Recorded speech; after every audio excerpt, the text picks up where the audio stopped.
That day, everything ended right there. Although who knows, maybe it was just the beginning.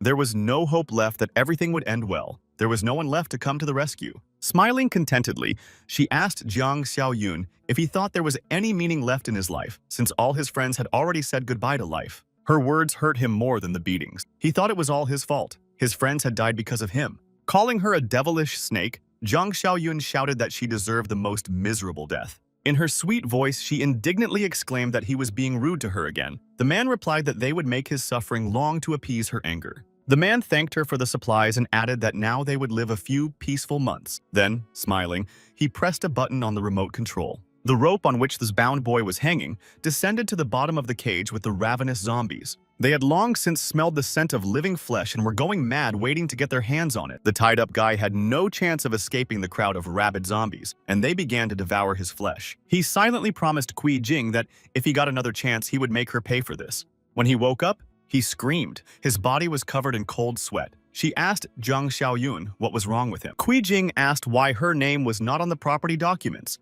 Could it be that he did not love her? The young man wondered what the hell was going on. Looking around, he wondered if he had somehow traveled back in time to before the apocalypse. Jiang Xiaoyun thought that Kui Jing had deceived him last time. Not only had she stolen all of his parents' inheritance, but she had also thrown him out onto the street. Later, the whole world was plunged into chaos, with people turning into real zombies. Then he found new friends, created a safe shelter with supplies, and managed to survive. But in the end, he was deceived by the devilish Kui Jing, who came to them and began to play on their pity. However, it was actually a cunning trap set by their sworn enemies. So now he looked at her with different eyes. She emphasized that he should not forget about the bride's ransom. It was no less than 400,000 yuan. She indignantly asked him if he had heard her, but the young man thought to himself that she was a vicious bitch. Anger overwhelmed him, but he mentally ordered himself not to give in to his emotions. She said that he only had a week, and if he didn't make it in time, then... Without letting her finish, Jiang Xiaoyun said that he understood everything and that it was time for her to leave. Then he pushed her out the door. Kui Jing was stunned by what he had done and wondered to herself when he had become so arrogant. Closing the door behind her, the boy stopped to think. It all seemed so unreal. Glancing at his digital watch with a calendar, he thought that there was only a month left before the disaster, so he needed to prepare. A system notification appeared right before his eyes. The guy wondered what kind of system it was and what the points for the tasks were for. Why did he need them? The notification said that the apocalypse system had been activated. The tasks were active. They had to be completed as quickly as possible. The first task was to prepare for the disaster. He needed to buy land and stock up on supplies. Upon completing the task, he would receive 10 reward points that could be spent on purchases in the system store. It contained potions for physical enhancement, a box of supplies, and a box for the protagonist. Suddenly, the guy remembered something he had completely forgotten. In his past life, he had suffered and starved constantly to save money to marry Kui Jing. The guy thought that zombies would appear in a month, so he had to eat more delicious food while he could. He took his phone and ordered food delivery. He didn't have to wait long for his order to arrive from the delivery company. "Are you hungry?" Looking at the dishes, he thought, could this really be the legendary delivery service with 3 Michelin stars? Jiang Xiaoyun said he would now try the braised pork for 300 yuan. After tasting a piece, he thought it tasted incredible. It filled his body with energy and strength. After everything he had been through, the food was extremely delicious. He simply couldn't stop eating while the food was in front of him. He was distracted by a phone call. It was Wen Shuya, Kui Jing's friend. The guy thought that the damn snake had already complained to her fairy godmother. She screamed that how dare he treat Kui Jing like that. After all, she just wanted him to prove his love. How could he love her if he wouldn't even give her real estate? It was a small test and he failed it. After that, the friend ordered him to bring the house book and 1,000,000 yuan. She emphasized that they would not break up if he admitted his mistake. The angry guy yelled at her, asking who she thought she was. What kind of little test was that? Then he told her to go to hell. Turning off his phone, Jiang Xiaoyun leaned back on the sofa and closed his eyes to calm down a little. He thought he needed a piece of land. He needed to build a strong fortress that would be easy to defend. There had to be a source of water and a forest nearby. To find and purchase the right place, he went to a business center to use the services of a real estate agent. He was greeted by an employee who asked if he wanted to rent or buy a house. The young man had already begun to reply that this was not quite the case when someone interrupted their conversation. The sales manager told Xiao Ning to go to the warehouse and help with the boxes. A large shipment of paper rolls had arrived. She replied that she was with a client. Angry, he asked if she had forgotten everything he had taught her. Did she have no eyes? Zhu again ordered her to go to the warehouse.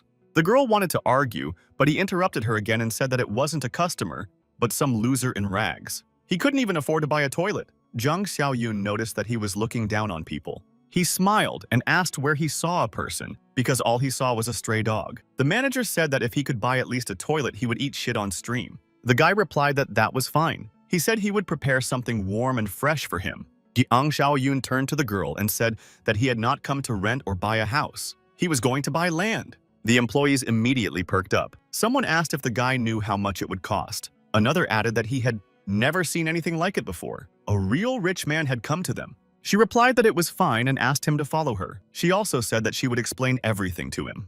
The manager muttered through his teeth that anyone could brag, but he would see when it came time to pay. The realtor said that all the prices for all the land available to them were listed here and added that he could look at them while she explained. The guy replied that it wasn't necessary. He said he would list all the conditions he needed and she should tell him if there was anything suitable. He said that the plot should be near mountains and rivers. A running water source was needed. Convenient transportation was also important. It would be better if there was a factory or large premises nearby. Hearing this list of requirements, she thoughtfully hummed and asked him to give her some time to think about it. The manager said that there was a suitable plot in the Beijing area. She asked Ju if she had understood him correctly. She noted that there were many unfinished factories there and that they could not sell such a plot. Chu replied that no one was selling there and emphasized that the young man had deliberately made such demands because he had no intention of buying anything. Jiang Xiaoyun asked the realtor if the plot met his requirements. She replied that it did, but there was an abandoned factory there. The construction crew leader had run away. Looking through the documents, the young man thought that the location was good and the conditions were suitable. He would put up some barbed wire and the abandoned building would save money on construction and time. The young man said that it suited him and he would buy it. He asked if they could sign the agreement right away and said he would pay immediately. Apologizing, she asked if he was sure he wanted to buy the place. The guy replied that of course he was. He suggested finishing the paperwork quickly because some people still had to eat. Looking at the check, the manager shouted that it was impossible. A down payment of 300,000. Who would spend that kind of money on a plot of land with an unfinished factory? It was unbelievable. Slapping him on the shoulder, the guy pointed out that the payment had gone through. It was time to shine. He said he would definitely buy a paid subscription to his channel if he was satisfied. The man told the fat guy to turn on the stream so he could hurry up. The other said that his stomach was upset but that he guaranteed freshness and added that he had eaten lobster that day. Leaving the business center, he thought that the money for the bride's ransom had gone down the drain. Next, he needed to decide what to do about supplies. He was very surprised when he saw the guy leaving the business center. He wondered what he was doing there. When he entered, Ju's colleagues were forcing the manager to answer for his words. He shouted that he didn't want to eat shit and called for help. Li Shuxiong asked what they were doing. Kui Jing was blowing on her nails, which she had painted so carefully, when her phone rang. Answering the call, she coquettishly asked if Li Shuxiong, the scoundrel, still hadn't forgotten her. He bluntly informed her that Jiang Xiaoyun was at a real estate company and had bought some land. She angrily shouted, asking what land and where he got the money. He said that the guy had paid 100,000 in advance and that it was probably the money he had saved for the bride price. Hearing this, Kui Jing screamed that how dare that bastard spend her money. Li Shuxiong told her to calm down and advised her to find out what was going on. She asked what there was to talk about since he had spent her money. Jiang Xiaoyun wondered where to get more money, because buying supplies and construction would be very expensive. There was a loud knock at the door, and he wondered who the hell was banging on the door. What had happened? Opening the door, he asked what they were doing there. She immediately shouted at him, asking how he could spend her money. Stunned by her insolence, the young man indignantly asked what nonsense she was talking about. Kui Jing shouted that he should stop pretending and that she knew he had bought the land with the money he had received as a bride price. It was her money, so the land now belonged to her. The guy asked if she had lost her mind. Tapping her shoulder with a wad of cash, he said he had enough money, but she wouldn't get any of it. He emphasized that she could forget about it and tell her boyfriend Li Shuxun the same. Boiling with anger at being exposed, Kui Jing wondered how he knew about their romance. The girl asked them to calm down. After all, it was just a misunderstanding between the couple. Jing Xiaoyun said that there was no misunderstanding. She was not his girlfriend. She should go back to her old man, Li Shuxun. He shouted at her to get lost because he couldn't even look at her. Then he slammed the door in her face. She thought that couldn't be true because they had always been careful when renting a room. She asked Kui Jing why she hadn't told her that she was dating that old man Li Shuxiong. She replied that they had just rented the room a few times. The girl said that everything was out of control and suggested going back to think about what to do next. Kui Jing replied that this was all they could do. In the elevator, the girl thought that since she had quarreled with Jiang Xiaoyun, she would no longer hold back. She needed to share with her sister. Zhang Xiaoyun asked Foreman Li how long it would take to repair the factory. He began to read out the young man's demands: reinforced walls, guard towers, barbed wire, explosion-proof doors, bulletproof glass. After reading the list, the foreman asked if the guy was preparing for an invasion. Zhang Xiaoyun replied that the less you know, the better you sleep, and asked him to just name his price. The guy insisted that everything had to be done in a month. When the foreman said that they would not be able to do it in time, the young man said that he would find someone who could. The foreman laughed and said that it would be very expensive. The guy repeated once again that he should name his price. Foreman Li showed him and said that they would have to work flat out, so they would need at least that much. Zhang Xiaoyun repeated that it would be 20 million. The foreman confirmed this and added that they needed 5 million as an advance payment before they could start work. He said he agreed and would transfer the money in a week so they could start working. The foreman said they couldn't start without guarantees. Zhang Xiaoyun replied that he shouldn't worry. If he didn't pay, they would take the land. He agreed. Her appearance surprised him greatly. She addressed him in a sweet voice and called him Brother Jiang. He was even more surprised when she took him by the arm and asked him in the same sweet voice what he did for a living. He thought what a cunning creature she was. It was she who had incited Kui Jing to deceive him in his past life. Therefore, in this life, she would pay for everything. Zhang Xiaoyun asked what she was doing there. She asked if this was his new land and if he wanted to build a villa here because the scenery was so beautiful. Pushing her hand away, the guy angrily shouted that it was none of her business. The girl thought that something was wrong with him. This loser was acting strangely. Usually, one touch was enough to make him shy away. So where was his reaction? Zhang Xiaoyun told the builders that they were measuring incorrectly and that the gate needed to be wider. Gritting her teeth in anger, she cursed silently. She couldn't miss this chance while Kui Jing was arguing with him. The guy thought he had already mortgaged the house, but he only got 3 million. That wouldn't even be enough for the first stage of construction. He had to find the money. It occurred to him that the apocalypse was coming soon, so he could sell the house several times. He heard a knock on the door and demands to open it. The guy thought it was the old man again. His neighbor Li definitely had a lot of money. He already owned 2 floors and wanted to buy the third one from him. At first, he was going to leave it for himself to live in after his wedding, but the old man was harassing him. The old man had poured paint on his door, thrown trash at it, broken the locks, and done many other things. As soon as he opened the door, the old man yelled that he had been out clubbing again last night. Zhang Xiaoyang shouted that enough was enough. He went to bed at 10 and didn't go to any clubs. The old man shouted back that he didn't care and that he had heard him clearly. Waving him off, Zhang Xiaoyun said that he'd had enough and was selling the house. The neighbor asked if that was true. The young man said that he would sell him the house on one condition. The old neighbor asked what the condition was. He said that his house would still be under construction for another 6 months, so he would stay there for that time. He also needed to pay off a construction loan, so he needed an advance payment of 5 million. When the neighbor began to hesitate, the young man said that he could forget it if he didn't want it, and began to close the door. Then the neighbor shouted that he agreed, but they would sign a contract. The young man replied that there was no problem then. A slight, sly smile twisted his lips. He thought he wished the old fool would croak in that house.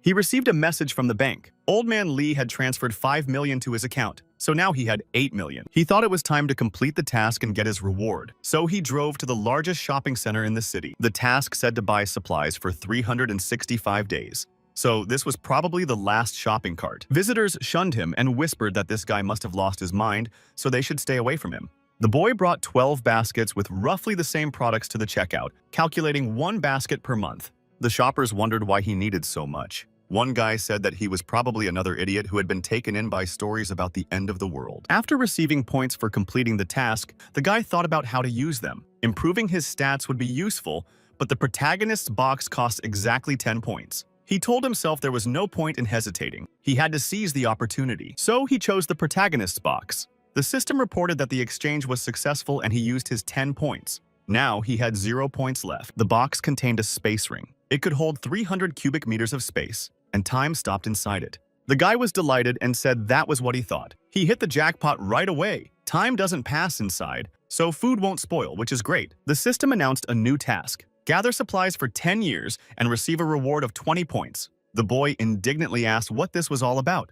Entering the trading hall with the guards, he shouted, "Who's making all this noise?" He was surprised to see Zhao Xiaoyun, whom he knew well. The boy was also surprised to see Yang Tao. Yang Tao was his classmate from high school. He was the henchman of the bully Zhang Shengjie. He always intimidated the weak and feared the strong. They often had arguments in the past. He didn't think he would run into him again. After asking Jiang Xiaoyun what he was doing, Yang Tao ordered him to immediately put all the goods back on the shelves while he was still in a good mood. Yang Xiaoyun asked if he had decided to be a bully for the rest of his life. He said he would pay and asked if this was how their store treated customers. Then Yang Tao shouted at Jiang Xiaoyun to pay immediately or he would regret it.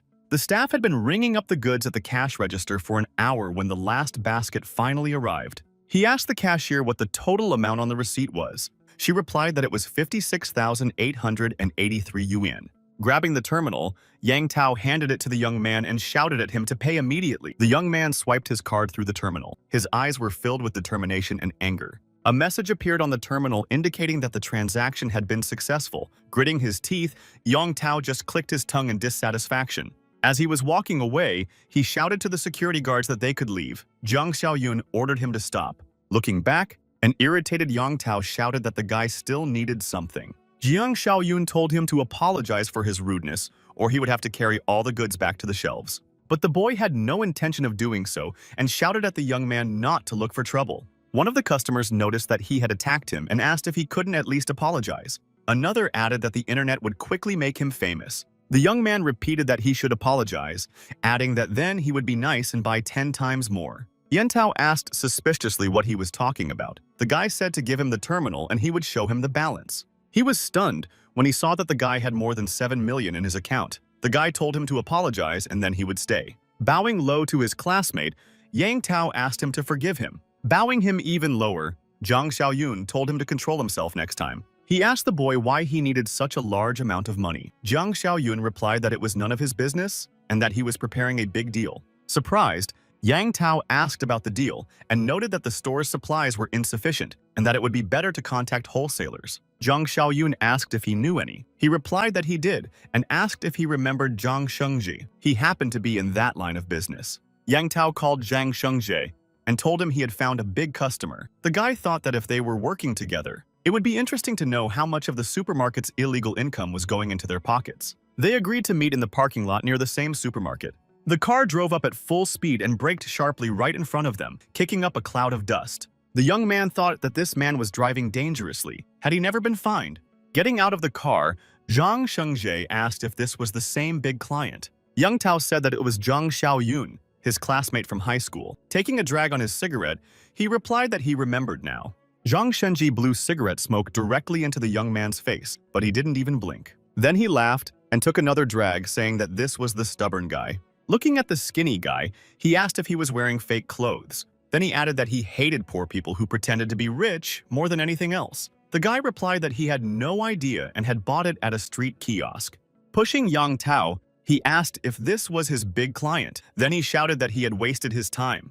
Yang Tao turned to Zhang Shengji and said that he wasn't joking. Zhang kicked him in the butt and said that he had been in this business for years and could tell at first glance who had money. Jiang Xiaoyun snorted and remarked that he had such a nasty temper and added that he couldn't believe that an uneducated person would look down on others. Grabbing the guy, an irritated Zhang Shengji asked him what he had just said. The guy said that he should stop looking down on others. Zhang Shengji asked who the uneducated guy was referring to. Yang Tao suggested avoiding a fight and said that he was indeed uneducated, which was why he was so offended. Kicking Yang Tao again, Zhang Shengji ordered him to shut up if he couldn't speak properly. He said that if the guy didn't buy a truckload of goods from him, he would crawl back on his hands and knees. Jiang Xiaoyun said that it was enough to pull his clothes and that it would be better to give him the account number. After checking the transaction, he asked if he had really transferred 1 million to him. The man replied that he had and said he would buy 5 million worth. He would pay the rest when the goods were ready. Zhang Shengji asked what he needed. The guy replied that he wanted rice, oil, salt, snacks, and drinks. He would take things that he wouldn't have to check often. Calling the guy over, he thought to himself that this was a stroke of luck. He happened to have some goods that were about to expire. At the warehouse, Zhang Shengji said that if he took everything, he would give him a 10% discount. The guy replied that he would check the quality first and went over to the food packages. Jiang Xiaoyun began to look through the products and expiration dates on the packages. He noticed that the packaging was fine, but the contents were practically rotten. The young man asked if he was still the same swindler. He thought to himself that he would never have imagined that the young man was so knowledgeable. He said aloud that he would give a 50% discount and that it was an excellent offer. The young man said that he would spend 5 million only on high-quality products. Then he added that it was fine. He would take this junk too. Then Zhang Shenji asked him what for. Zhang Xiaoyun agreed to buy everything at a 50% discount, but with one more condition. He would pay him in a month. Zhang Shengji asked if that was even possible, given the expiration date. The young man replied that he could take his house if he didn't pay. Then he asked if he would still take the spoiled food and inquired if he had a sales channel. The young man replied that he was the outlet. With a smirk, he added that even expired food would be worth its weight in gold. Zhang Shengji asked him about it. Then the young man told him not to worry about it and just deliver the goods. He would give him the address later. Answering a phone call, the guy asked who it was and what they wanted. They asked him if he was selling his apartment. The young man said he had to go and ask them to settle the matter with the goods as soon as possible. Yantao asked Zhang Shengji if everything was okay. He noted that the young man was from a simple family and asked how he had become so wealthy. The man brought him 400,000 as a down payment and said he would give him 3 months to move out. Then he offered to sign the contract. Jiang Xiaoyun thought to himself that the old man had already checked everything and was ready to pay and sign the contract. Why did he want his house?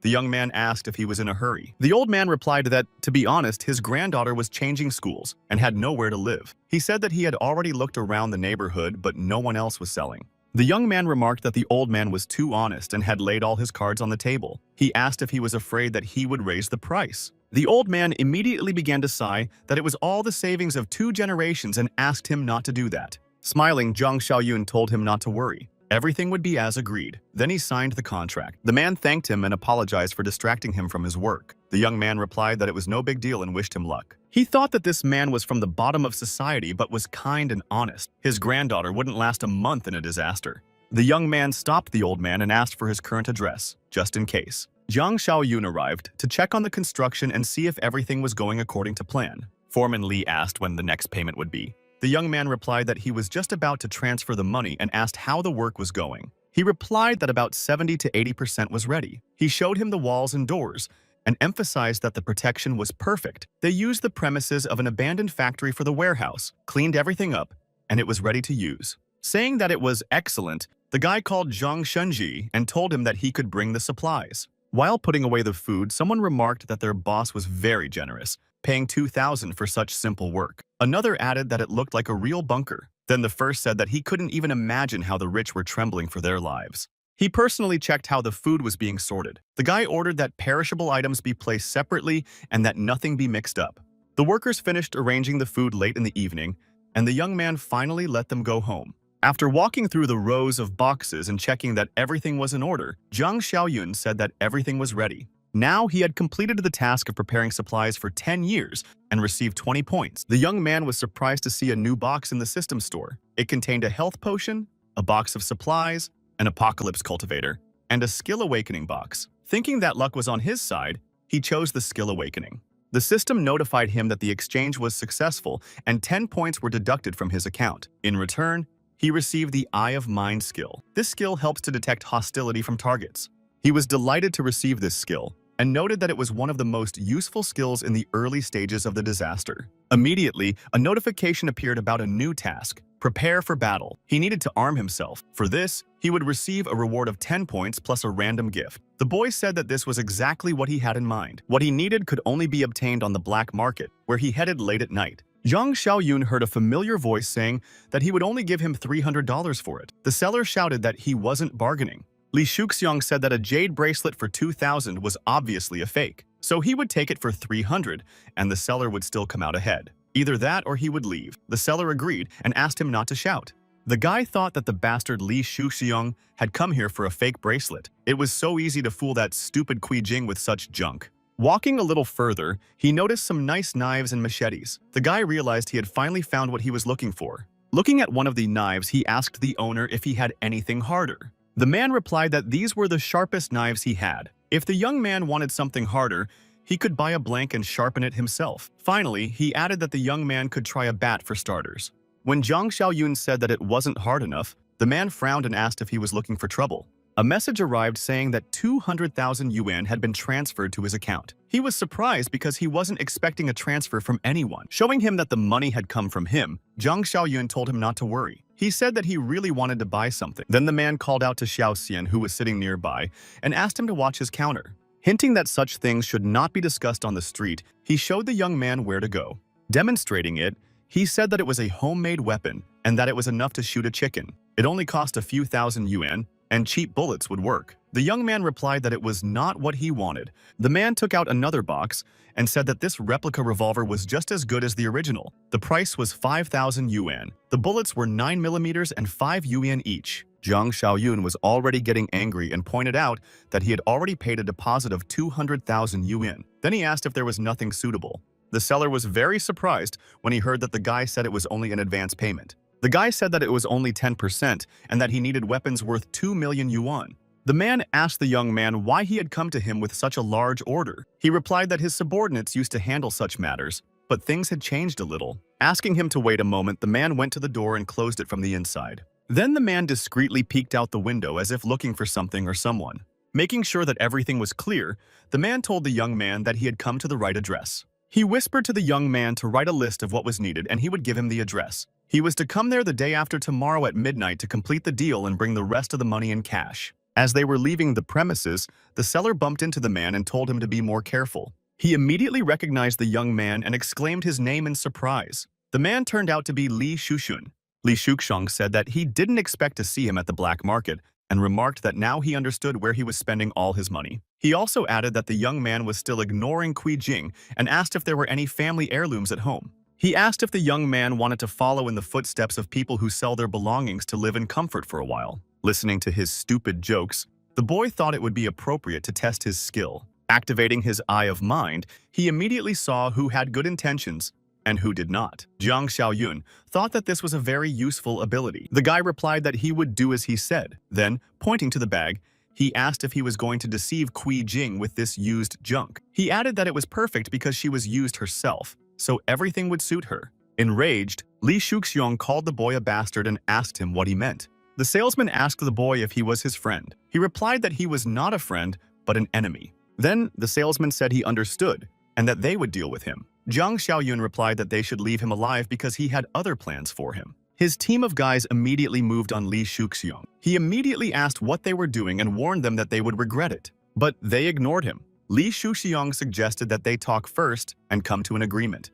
With a few moves, the man knocked Li Shuxiong to the ground, and he fell hard. After being kicked, Li Shuxiong cursed and thought that the bastard Jiang Xiaoyun would get his comeuppance. 2 days later, the young man brought the weapons he had bought to his warehouse. There were a little more than a dozen boxes, but they contained everything he needed. As a result, he completed his battle preparation task and received 10 points. And as a bonus, he received a double dose of health potion. He was delighted when he received the double dose of health potion. It was equivalent to 2 doses from the store. Without waiting any longer, the guy decided to try it and injected himself with the health potion. The boy said that a normal adult has a strength of about 5. With this, it should increase by 40%. Thinking that it would be better to use this advantage to the maximum, he bought another dose at the system store. Having gained 8 points of physical strength with a 60% increase, the guy thought he needed to test it out. Jiang Xiaoyun glanced around the room to find something suitable and stopped when he saw what he was looking for. Picking up a piece of metal rebar, the guy said it would be good for testing. He simply kicked the rebar with his foot, and it bent from the force of his blow. When the guy kicked it again, the rebar bent even more and hit the wall, leaving a dent. The guy shouted that this was what he needed and now it couldn't be taken with bare hands. He noted that even zombies at the beginning of the apocalypse were nothing to be afraid of. Jiang Xiaoyun noted that the weapon didn't take up much space and was better kept in a ring. When he put the weapon in the ring, he said that a disaster would happen the day after tomorrow. He asked himself what else he had to do. He remembered the old man who sold him the house and told him that his granddaughter was changing schools and had nowhere to live. The young man said that even after surviving the apocalypse and the rebirth, it was difficult to leave people in trouble. Deciding to send them the bare minimum, the boy said that whether they survived or not was no longer up to him. He would consider it compensation for the costs of his apocalypse plan. His car pulled up to the house at the address he had been given and stopped abruptly. Getting out of the car, the guy sighed heavily and said that you definitely couldn't find a hole like this without GPS. Climbing the stairs, the guy noticed that the man didn't seem to be rich, living in such a cheap place and on the top floor at that. Stopping in front of the door, the guy thought it would be better to get the supplies now, otherwise he would have to explain later. He activated the ring and took the necessary supplies from its hidden compartment. Hearing someone knock on the door, the tenant answered that he was coming and asked to wait a few seconds. Opening the door, he said that he promised to pay the rent next week, but he saw that it was not the owner but Jing Xiaoyun. The man asked Zhang what he was doing there and then saw that the hallway was full of boxes. Saying that he would explain later, the young man asked for help carrying the boxes before the neighbors saw.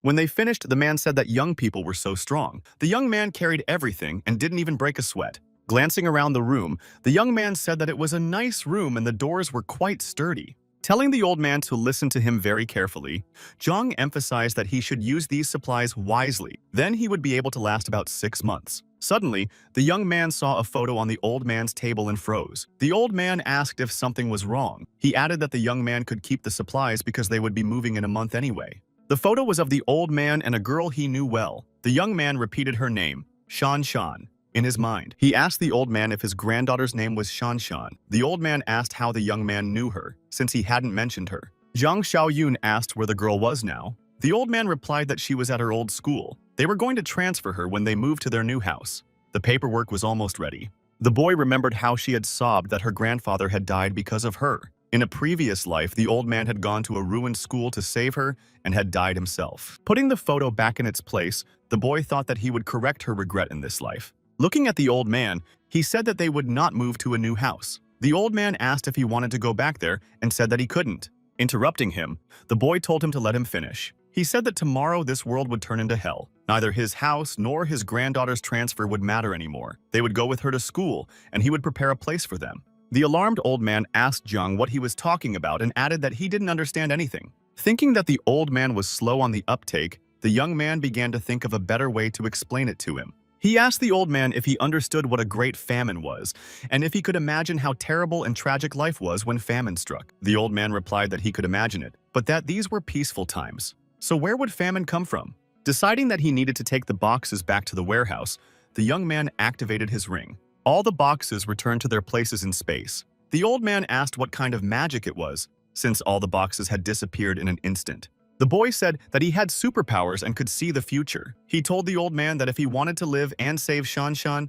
he had to listen to him. Then he asked where her school was. The car slammed on the brakes in front of the school where the girl studied. Zhang Xiaoyun asked if the old man knew which class she was in and the number of her dormitory. He replied that he did. As she left the school, a hostile group of people were waiting for her, clearly intent on a fight. One of the girls hit her in the face, called her a bitch, and shouted that she didn't know what Zhang Xiaoyun saw in her. Shan Shan replied that she had already said she would not talk to him, and added that he was the one who insisted.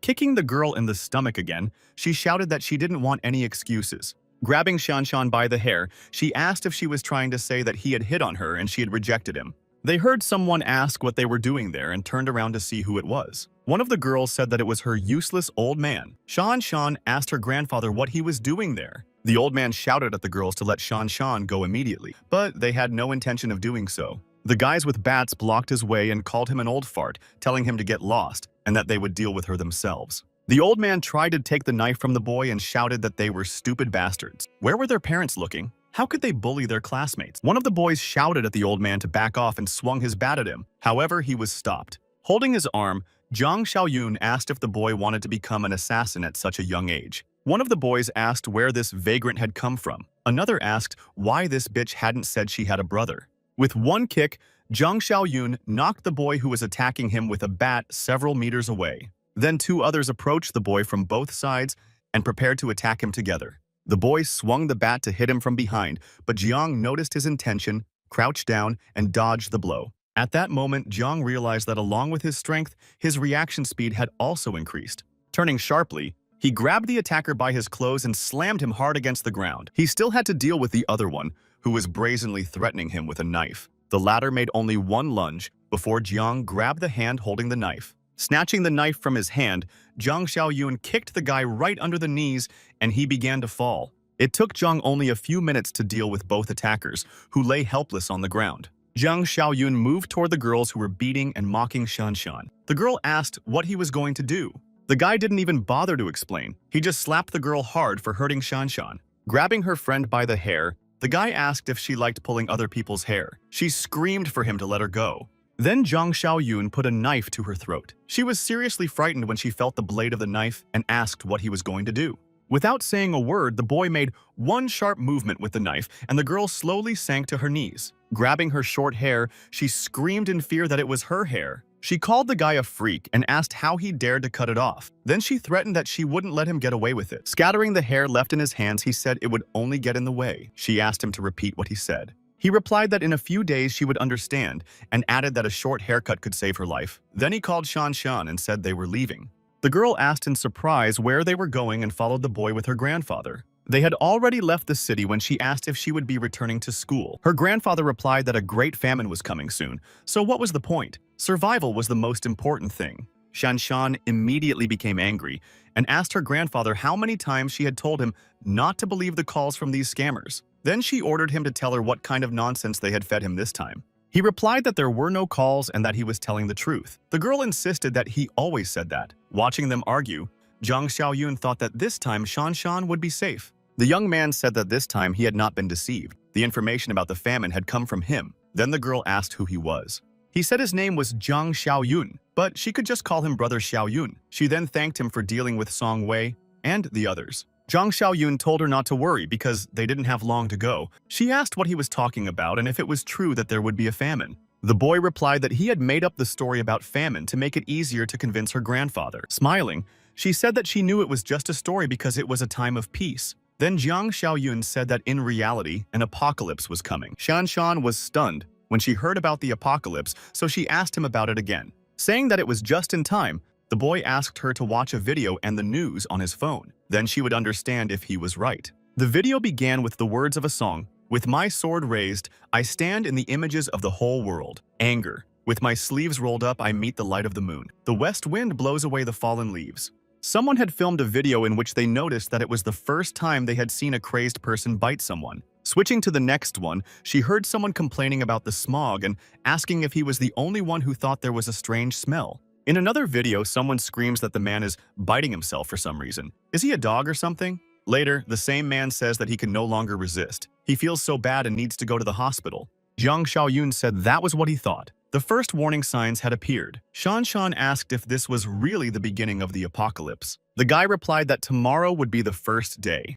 A thick toxic fog would cover several provinces, including Province B. The effect would manifest itself on living beings. A significant part of the population of these provinces would immediately mutate into zombies, and the rest would be in danger. After those who were not infected by the fog were bitten, they would also become infected and turn into zombies.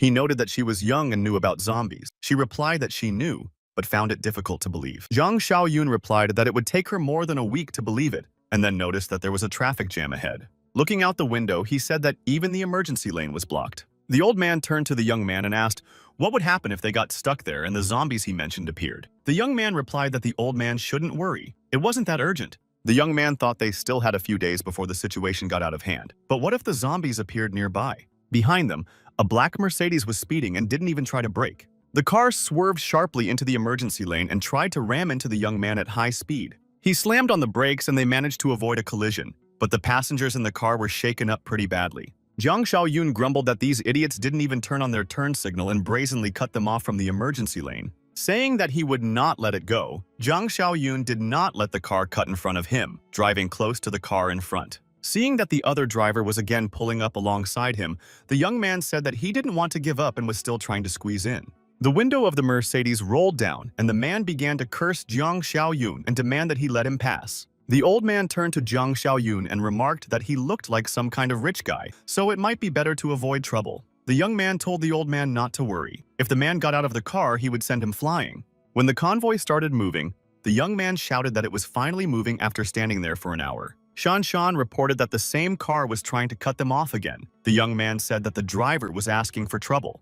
The black Mercedes seemed to be overtaking them, but suddenly turned towards them and began to brake. The old man noticed that he was deliberately braking in front of them and asked the young man not to do the same. Zhang Xiaoyun muttered through clenched teeth that in the past he would have let him go, but tomorrow the apocalypse would begin, and there was no point in forgiving such bastards anymore. The next time he slowed down in front of them, Zhang Xiaoyun did not brake, but instead stepped on the gas. After the collision, the black Mercedes was thrown into the other lane and came to a halt. Getting out of the car and rubbing the back of his head, the Mercedes driver called the guy a little shit.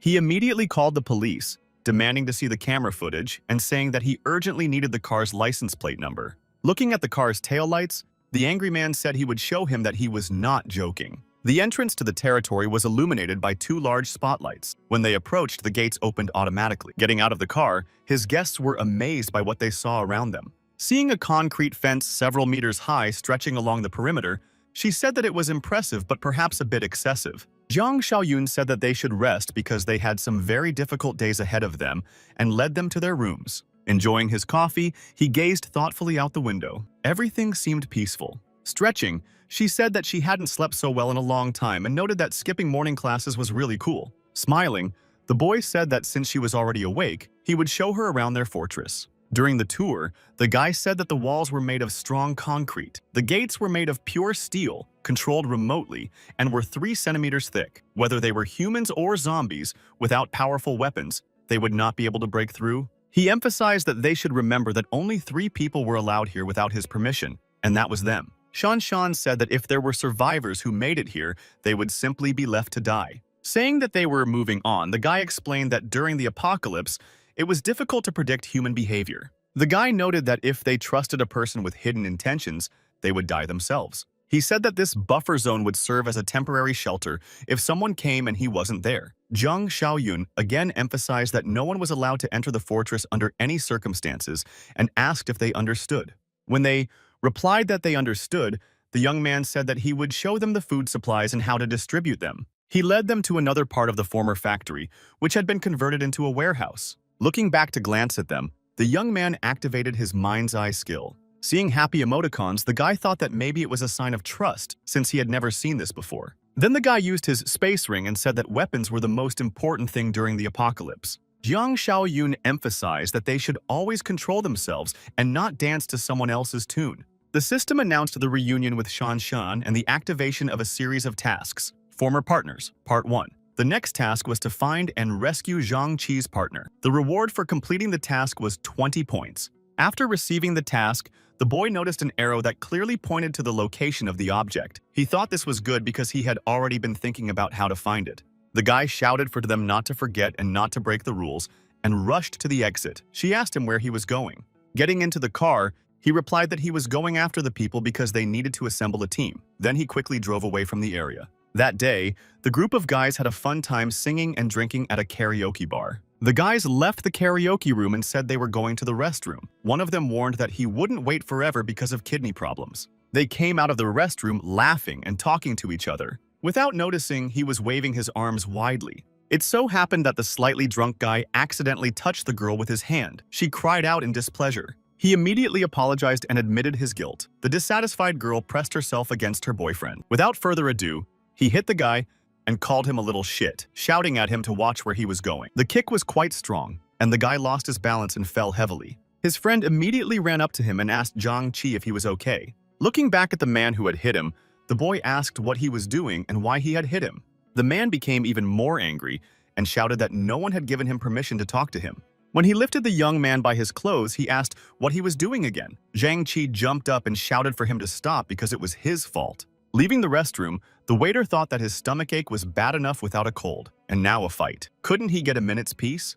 Approaching the group, the waiter asked them to calm down and began to separate the boys. The man yelled at him to get off and asked if he didn't know who he was. He emphasized that even his boss wouldn't dare touch his clothes. The waiter gestured for them to run away quickly while the man turned his attention to him. Holding the waiter, the man shouted at him to call the owner immediately and threatened to shut down the bar. The waiter again politely asked him to calm down. The guys quickly ran into their karaoke room, trying to hide from the man. Seeing how out of breath they were, one of their friends asked if they were being chased by dogs. He replied that they almost were and told them that they had run into some gangsters who wanted to beat them up. They were lucky that the waiter intervened to smooth things over. Then the guy asked why they didn't beat him up. Was their engineering class ever canceled? He would call his brothers and they would quickly sort things out. Zhang Qi told him to forget it and asked why he was getting so worked up. The guy pointed out that there was less than a year left until graduation, so they shouldn't look for trouble. Besides, the music was already playing, so he suggested they dance. The same man entered the hall with backup and dragged the badly beaten waiter with him. The guys were simply stunned that he had shown up in their hall with a gang of thugs. Looking at the guys in the hall, the man shouted that it was them and pushed the beaten waiter away. The man ordered his accomplices to grab the boys, and they threatened them with bats, forcing them to surrender. One of the guys, unable to contain his emotions, shouted that one phone call would be enough to get them all killed. The enraged man shouted, "Who allowed him to speak?" and grabbed a bottle of alcohol from the table and hit the boy on the head. Zhang Qi was splattered with his friend's blood and cried out Chen Chong's name in alarm. Jiang Xiaoyun's black car parked right in front of the club entrance. The young man smiled and said that he had studied at the same college. "The end of the world is upon us, but my heart longs for song." Jiang Xiaoyun went to the club to find his friend. After all, that was where the arrow had pointed him. His friend groaned in pain and fell to the floor, leaving a pool of blood behind him. Zhang Qi continued to shout Chen Chong's name. The man asked her how she was and if she was feeling better. She asked him if he had a reason to do that because he hadn't pushed her. Taking another bottle from the table and pointing at Zhang Qi, the man said that it was him then. Chen Chong quietly pulled the ashtray off the table, stood up, and wanted to hit the man with it, but his accomplices managed to stop him. One called him a petty scoundrel and asked if he still wanted to fight. After cursing, the man said that he didn't think he was so brave and hit the boy on the head with the bottle again. The young man collapsed to the ground unconscious. His friends were afraid for his life. Shouting that they were real bastards, Zhang Qi and his friend rushed at their attackers. One of their friends hid in a corner and trembled with fear. He heard the man shout that these punks still hadn't calmed down and ordered Lao Si to grab one of them and beat him until he was unconscious. A fight broke out, and no one paid any attention to the waiter, who had also been beaten and left sitting in the corner of the hall. The man cursed and shouted at Lao San not to be a coward and attack him. The waiter, who had been complaining about feeling unwell, now looked terrible. Blood was streaming from his eyes and his gaze was clouded.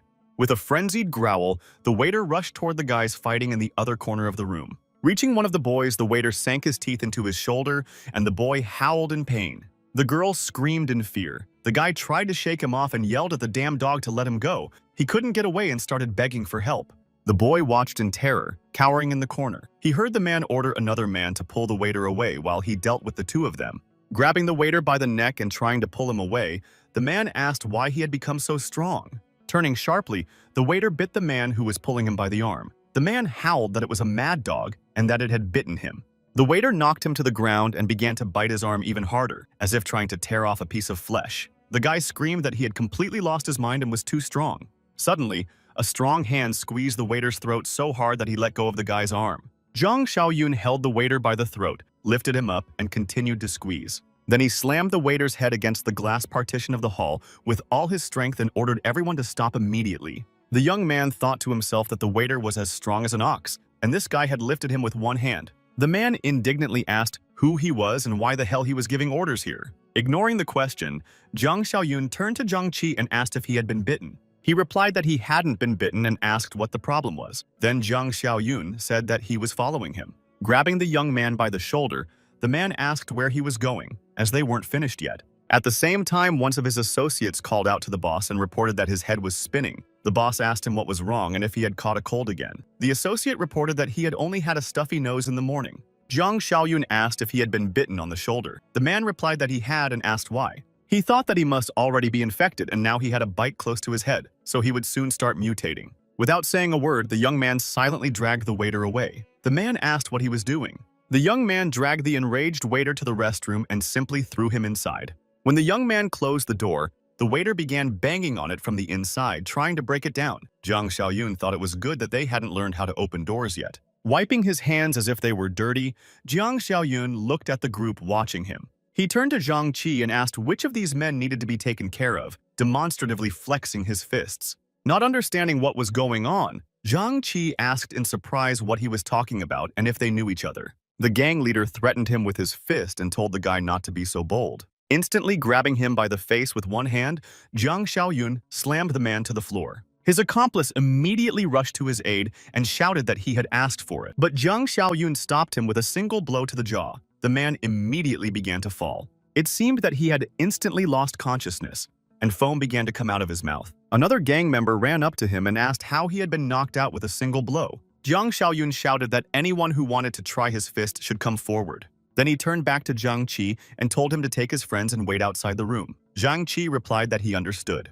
Taking the wounded Chen Chong by the arms, the group of men left the karaoke room. The gang leader also said that they were leaving, but Zhang Xiaoyun blocked their way. When the young man stood in the doorway and prevented them from leaving, the man asked what he was doing. Zhang Xiaoyun asked if he was so drunk that he couldn't even remember his own name. He reminded him that he had almost killed his friend. The man indignantly asked what nonsense he was talking about and ordered him to get out of the way. But the young man pushed him hard and he immediately fell to the floor. The man called the young man a bastard and threatened that he was finished. Without responding to the threats, Zhang Xiaoyun simply closed the door to the karaoke room in front of them. The man began banging on the door and demanding that it be opened, threatening that otherwise he would skin him alive. The infection had already taken over the young man's mind and body. He no longer understood who was in front of him. He had only one desire: to eat flesh. Growling, he lunged at his boss.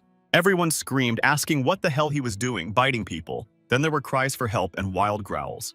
The administrator ran to the screams and asked what had happened and if help was needed. The guy asked him to close the door and not let anyone out. He also called the police and an ambulance because there was an outbreak of rabies. The administrator didn't seem to believe the guy and asked him again about rabies. Zhang Xiaoyun got angry and shouted at him to do it immediately. He immediately took the key and began to close the doors to the karaoke room as the young man had instructed him. As he had said, the guys were waiting for him in the hallway. He approached them and told them to come with him. Looking at the door, the administrator said that this couldn't be happening and that there were very strange noises coming from inside. Another employee approached him and asked what had happened and why there was such chaos. He replied that one guest said there was an outbreak of rabies. The employee asked if he was serious. Then the administrator asked if he had heard about it. The man replied that he had, of course, and advised him to check the cameras.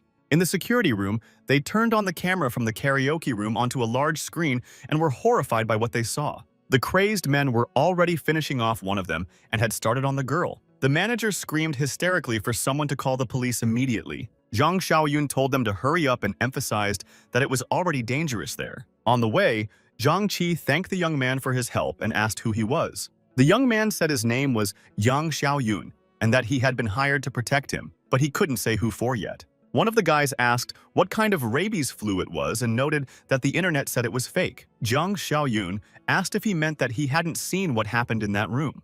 Then another asked if there was any treatment for this flu. He replied that the epidemic would only get worse and that the world was doomed. They heard screams in the street and all turned in that direction to see what was happening. A zombie had already attacked a man who was screaming for help. Zhang Xiaoyun said that it was still a local outbreak, but most people were already carriers. The young man emphasized that soon everything would spiral out of control, so if they wanted to survive, they had to listen to his commands. Frightened by what they saw, the guys immediately agreed to do whatever Zhang Xiaoyun said. The system immediately reported that the first part of the task, former partners, was complete and he had earned 20 points. The boy thought that was great and decided to check the store. He noticed that the cultivator was still there, so he would probably have to either buy it or spend points on a manual upgrade. Zhang Xiaoyun thought that everything seemed useful and inexpensive. It would definitely come in handy in the fortress. Glancing discreetly at Zhang Qi, the boy thought that the problem of trust remained. In his past life, Zhang Qi's entire dormitory had been wiped out by zombies due to the betrayal of a close friend.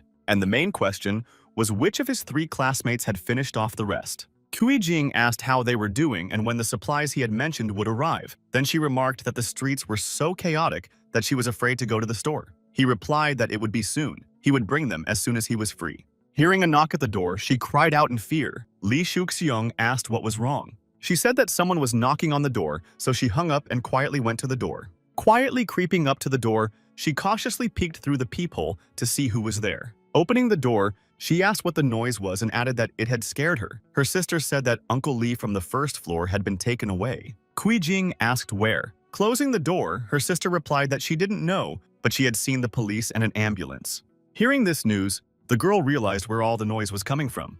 Her sister said that it seemed like the flu was not just a scare and asked if Li Shuxiong had brought groceries. Kui Jing replied that he had not yet. She cursed and said that she had already told her that men could not be trusted. Her sister told her to call him and tell him that Zhang Xiaoyun had a lot of supplies. He was probably planning to make money off the epidemic. She asked in surprise how she knew. The girl replied that she had gone to the new house but he had chased her away. She added that she had seen trucks with food driving there. Then Kui Jing thoughtfully said that it meant he knew there would be an epidemic. My sister told her to call Li Shuchun and he would take care of it. The girl said that if he suddenly sold everything, they would take most of the money. Finally, they reached the fortress, and the car quickly drove into its territory. Getting out of the car, the guys immediately began to look around the place where the stranger had brought them. Zhang Qi exclaimed enthusiastically that it was an incredible place and looked like a real fortress. Smiling, Zhang Xiaoyun said that everyone reacted like this when they came here for the first time.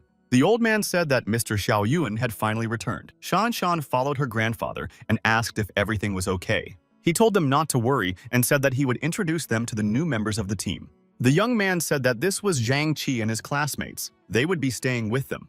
Then he introduced Grandpa Shenbo and Shan Shan. The girl said that since Xiao Yun's brother had chosen them, they would gladly accept. Jiang Xiaoyun asked the old man to take a few guys to show them around and tell them the rules. Shenbo said he could count on him. The guy said it looked like northern Myanmar. One of his classmates asked for weapons, saying that they could help defend the area. Hearing this request, Jiang Xiaoyun looked at the guy carefully and with some suspicion. Then his classmate whispered to Yimin not to rush and said that they needed to gain trust first.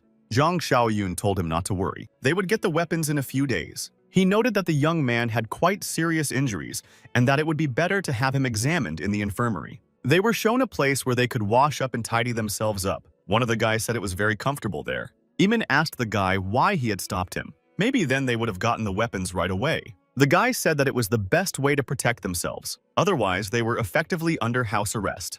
Eamon responded that they had been saved, so why was he complaining? Then Eamon asked who the guy was and why he helped them. Jiang Qi replied that hadn't he told them he was hired to protect them?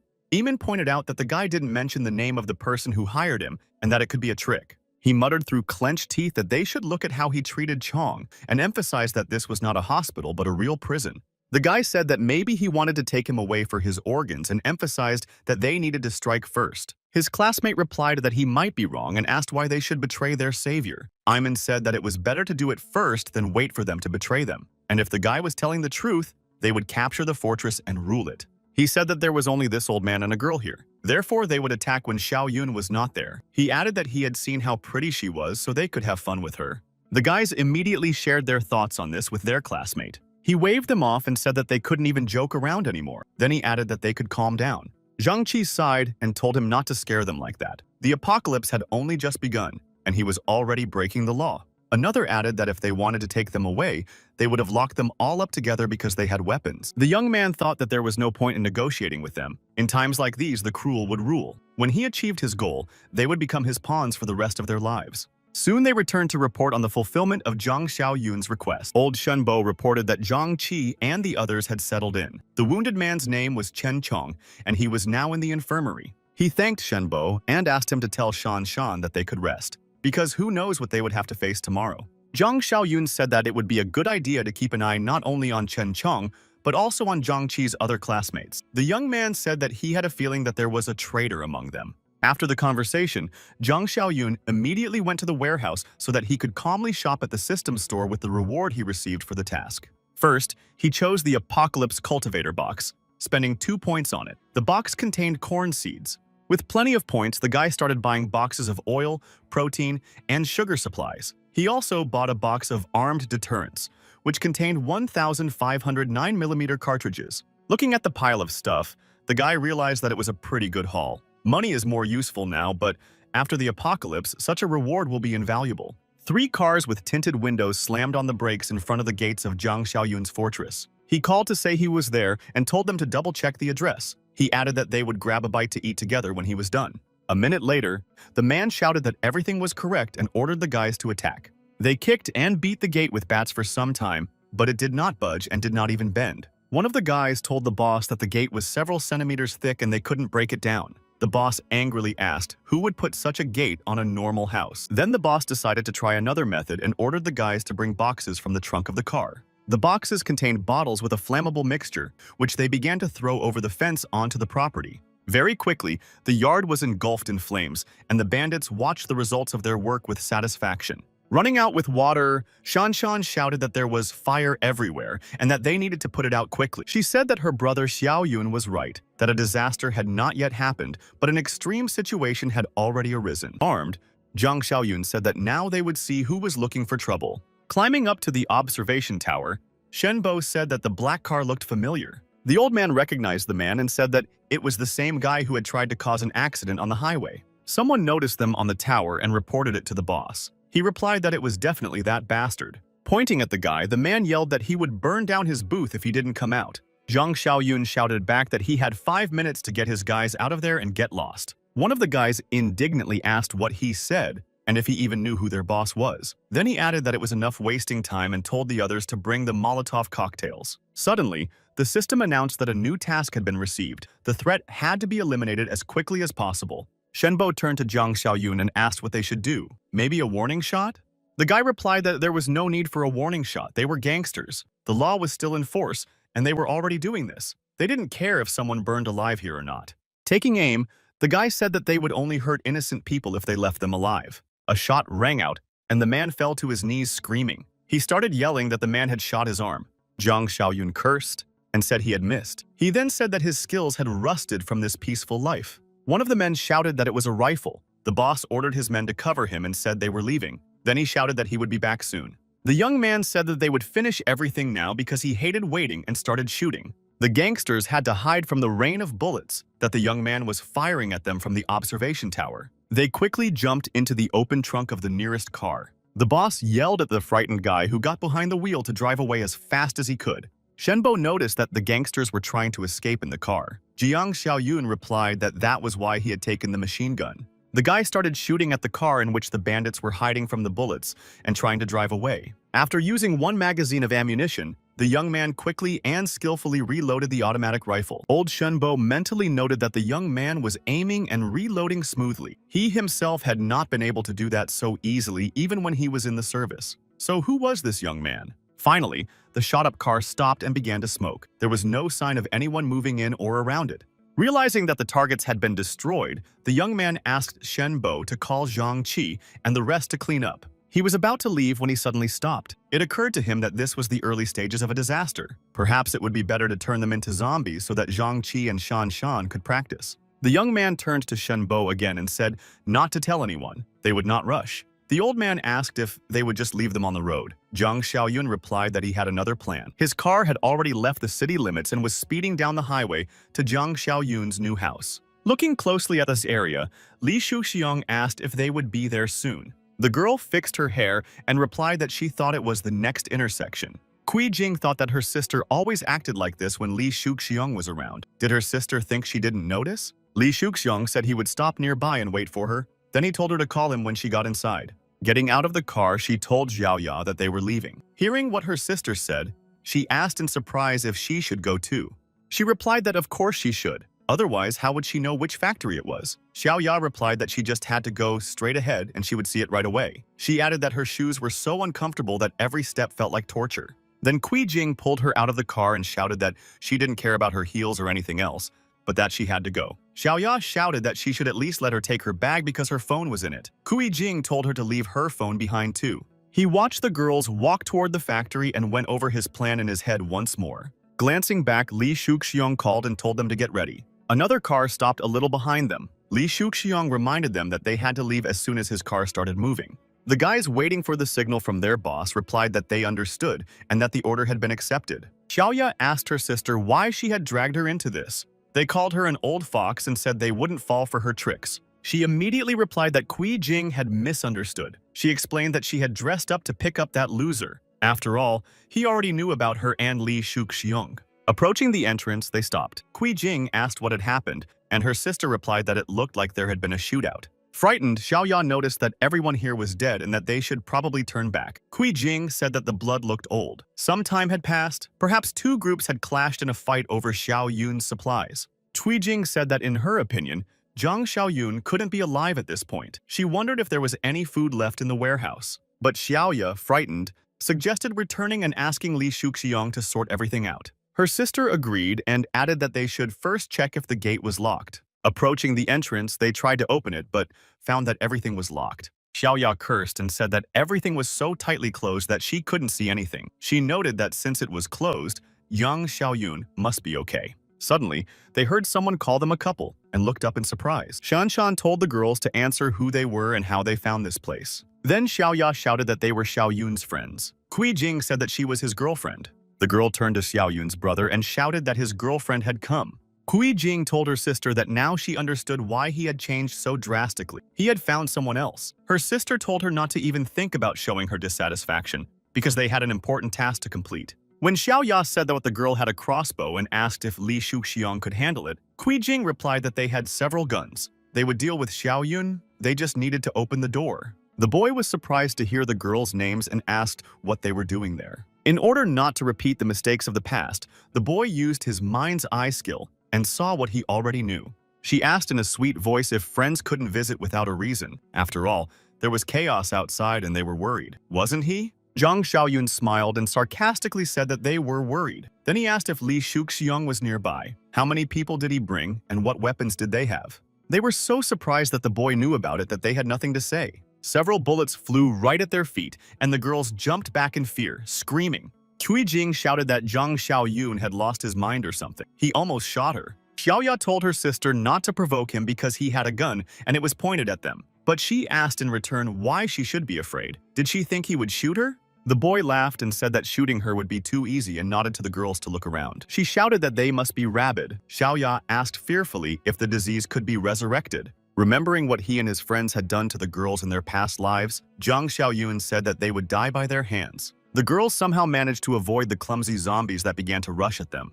Li Shuxiong looked out the window of his car when he heard someone shouting his name. Cui Jing was screaming and begging him to save her. He saw that the girls were trying to escape from the madman.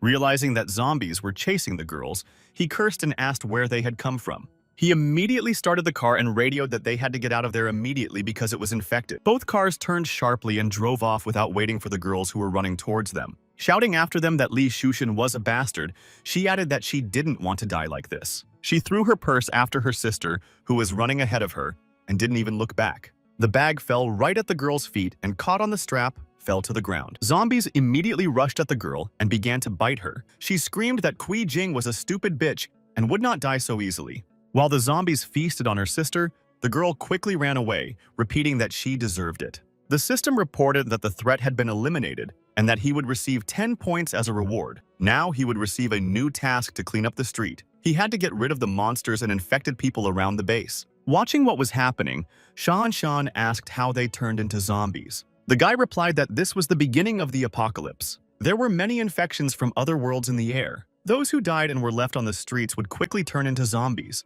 For some of the living, exhaustion or minor injuries would be enough. Shan replied that she understood. Then Zhang Xiaoyun asked her to call everyone to a meeting. She called everyone to the room where Zhang Xiaoyun was waiting for them, and they all sat down at the table. He informed them that they would have to remain inside for the next few days. The doors and windows would be kept tightly closed. Their bodies needed to adapt to the new infection. Zhang Xiaoyun said that this way they would be able to reduce the risk of mutation. Then Zhang Qi asked anxiously what had happened to Chen Chong. Chen Chong was still almost unconscious and remained in the infirmary. However, the infection was already growing in his weakened body, and he felt pain and fever from it. The city was already in a state of panic, with riots and looting, in addition to the zombies that were suddenly appearing. Zhang Shenzhe looked out the window and noticed that the streets were already in complete chaos. He said that they would have to go to the warehouse at night to pick up the remaining supplies. The man told Chao Li that they would stay at home. He ordered her not to open the door to anyone except him. Suddenly, there was a knock on the door of their apartment, and he looked over in alarm. Signaling to his wife and son to remain quiet, he quietly made his way to the front door. To protect himself in case of trouble, he grabbed a golf club. Yang Tao asked if his brother was home. He breathed a sigh of relief when he recognized Yang Tao's voice and opened the door. But immediately he was knocked to the floor. It was indeed Yang Tao, but he was accompanied by a group of men who twisted Zhang Shengzhe's arms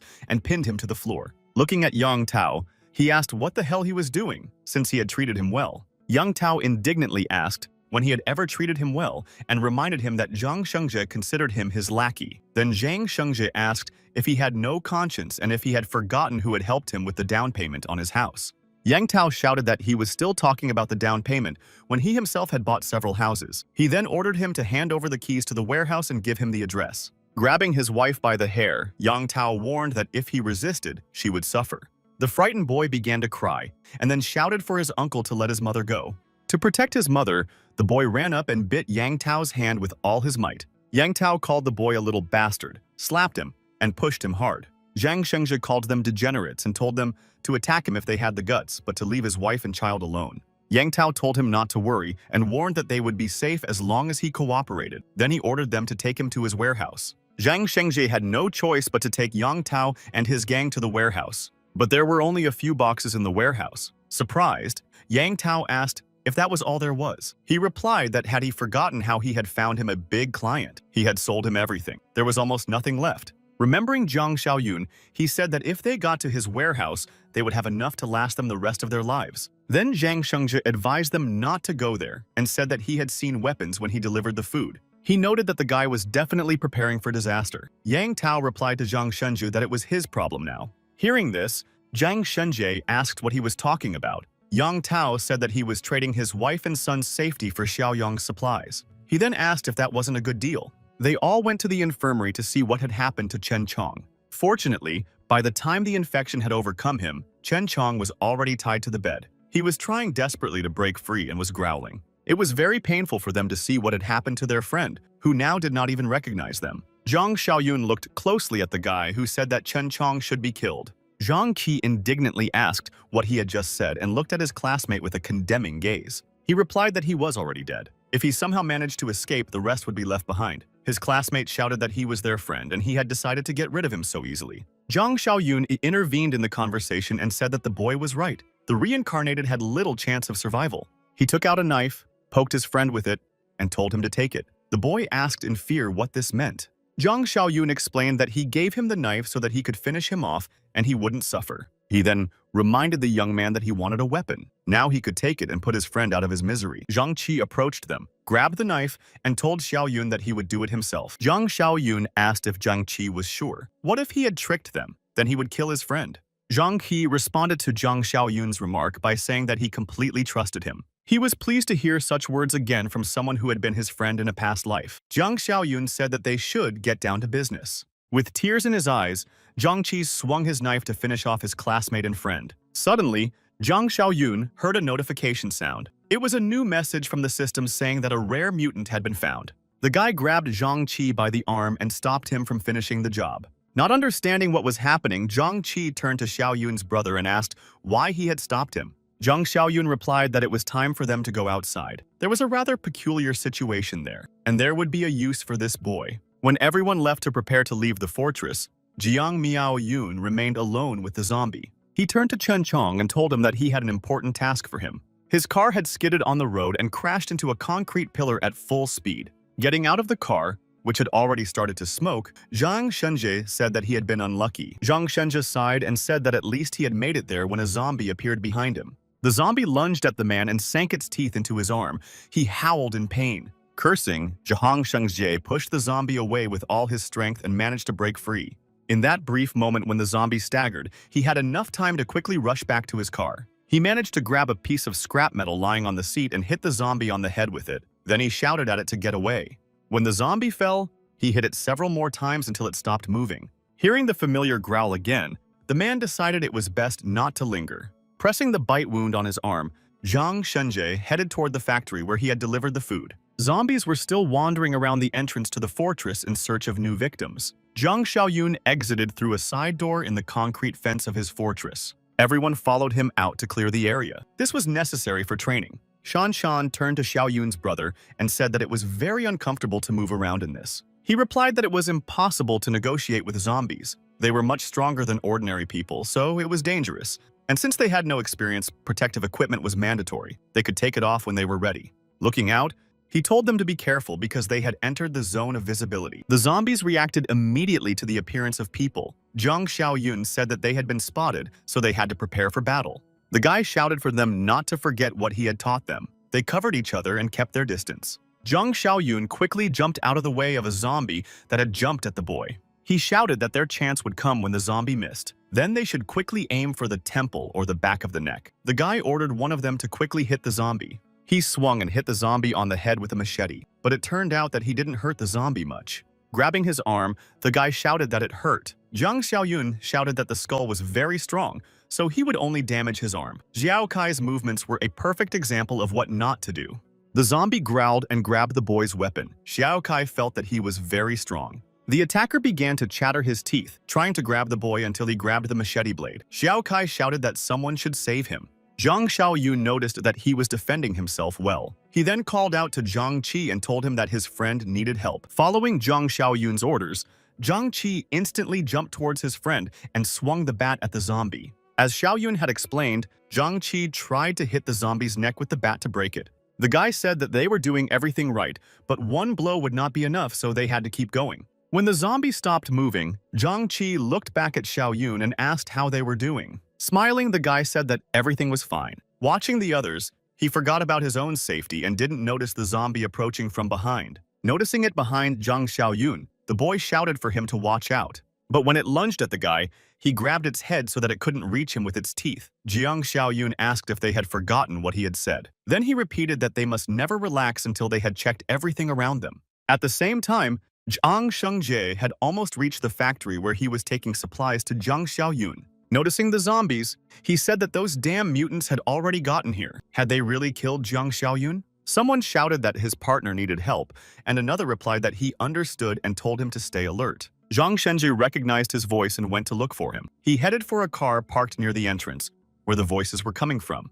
Hiding behind the car, he quietly peeked out to see what was happening. Zhang Shenji said that the guy had gathered a team and was hunting the mutants. Watching the group destroy the zombies, he completely forgot about his own safety and did not notice that someone was hiding under the car. Someone's hand grabbed his pants and began to pull him hard to knock him down. Since the zombies were very strong, the man couldn't resist and fell right in front of the car. She quickly jumped out and started attacking the man, trying to bite him. The man tried to hold her back and push her away, but he was too weak and just cursed. Suddenly, a shot rang out, and her dirty blood and body parts scattered around him.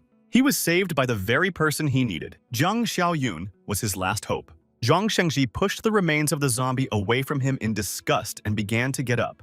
Zhang Xiaoyun was surprised to see Zhang Shenji here and asked him what he was doing here. He took a few steps toward the boy and said that he couldn't believe he had managed to reach him. The boy immediately noticed a zombie bite mark on Zhang Shenji's arm. Putting his gun to his forehead, Zhang Xiaoyun said that he could see the bite mark. Zhang Shenji immediately asked him not to shoot because he had something important to tell him. The young man told him to speak but not to come any closer. He said he knew he was already infected and didn't have even half a day left to live. Tears streamed from his eyes, and he shouted that the bastard Yang Tao had killed his wife and child. They wanted to use him to take Xiao Yun's supplies. Turning to Xiao Yun, he said that he knew he wasn't the best person, but he wasn't completely evil either. His wife and child were innocent. The man emphasized that those creatures would spare no one, and that a fate worse than his awaited them. He begged the young man to help them, if only out of gratitude for getting him all those supplies.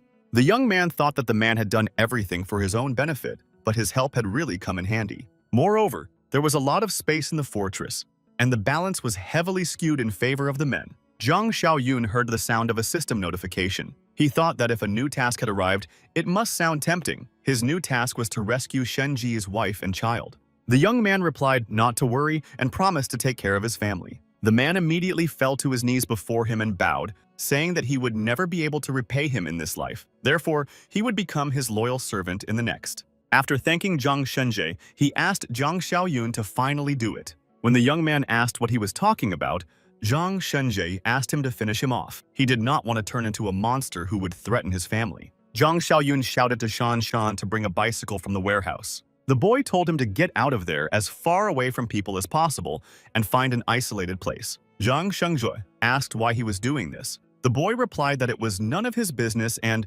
noting that there was little time, ordered him to do as he was told. Sighing, he said he would do as he was told and thanked Zhang Xiaoyun again. Taking his bike, he set off. Tears filled his eyes, and he thought only of his wife and son.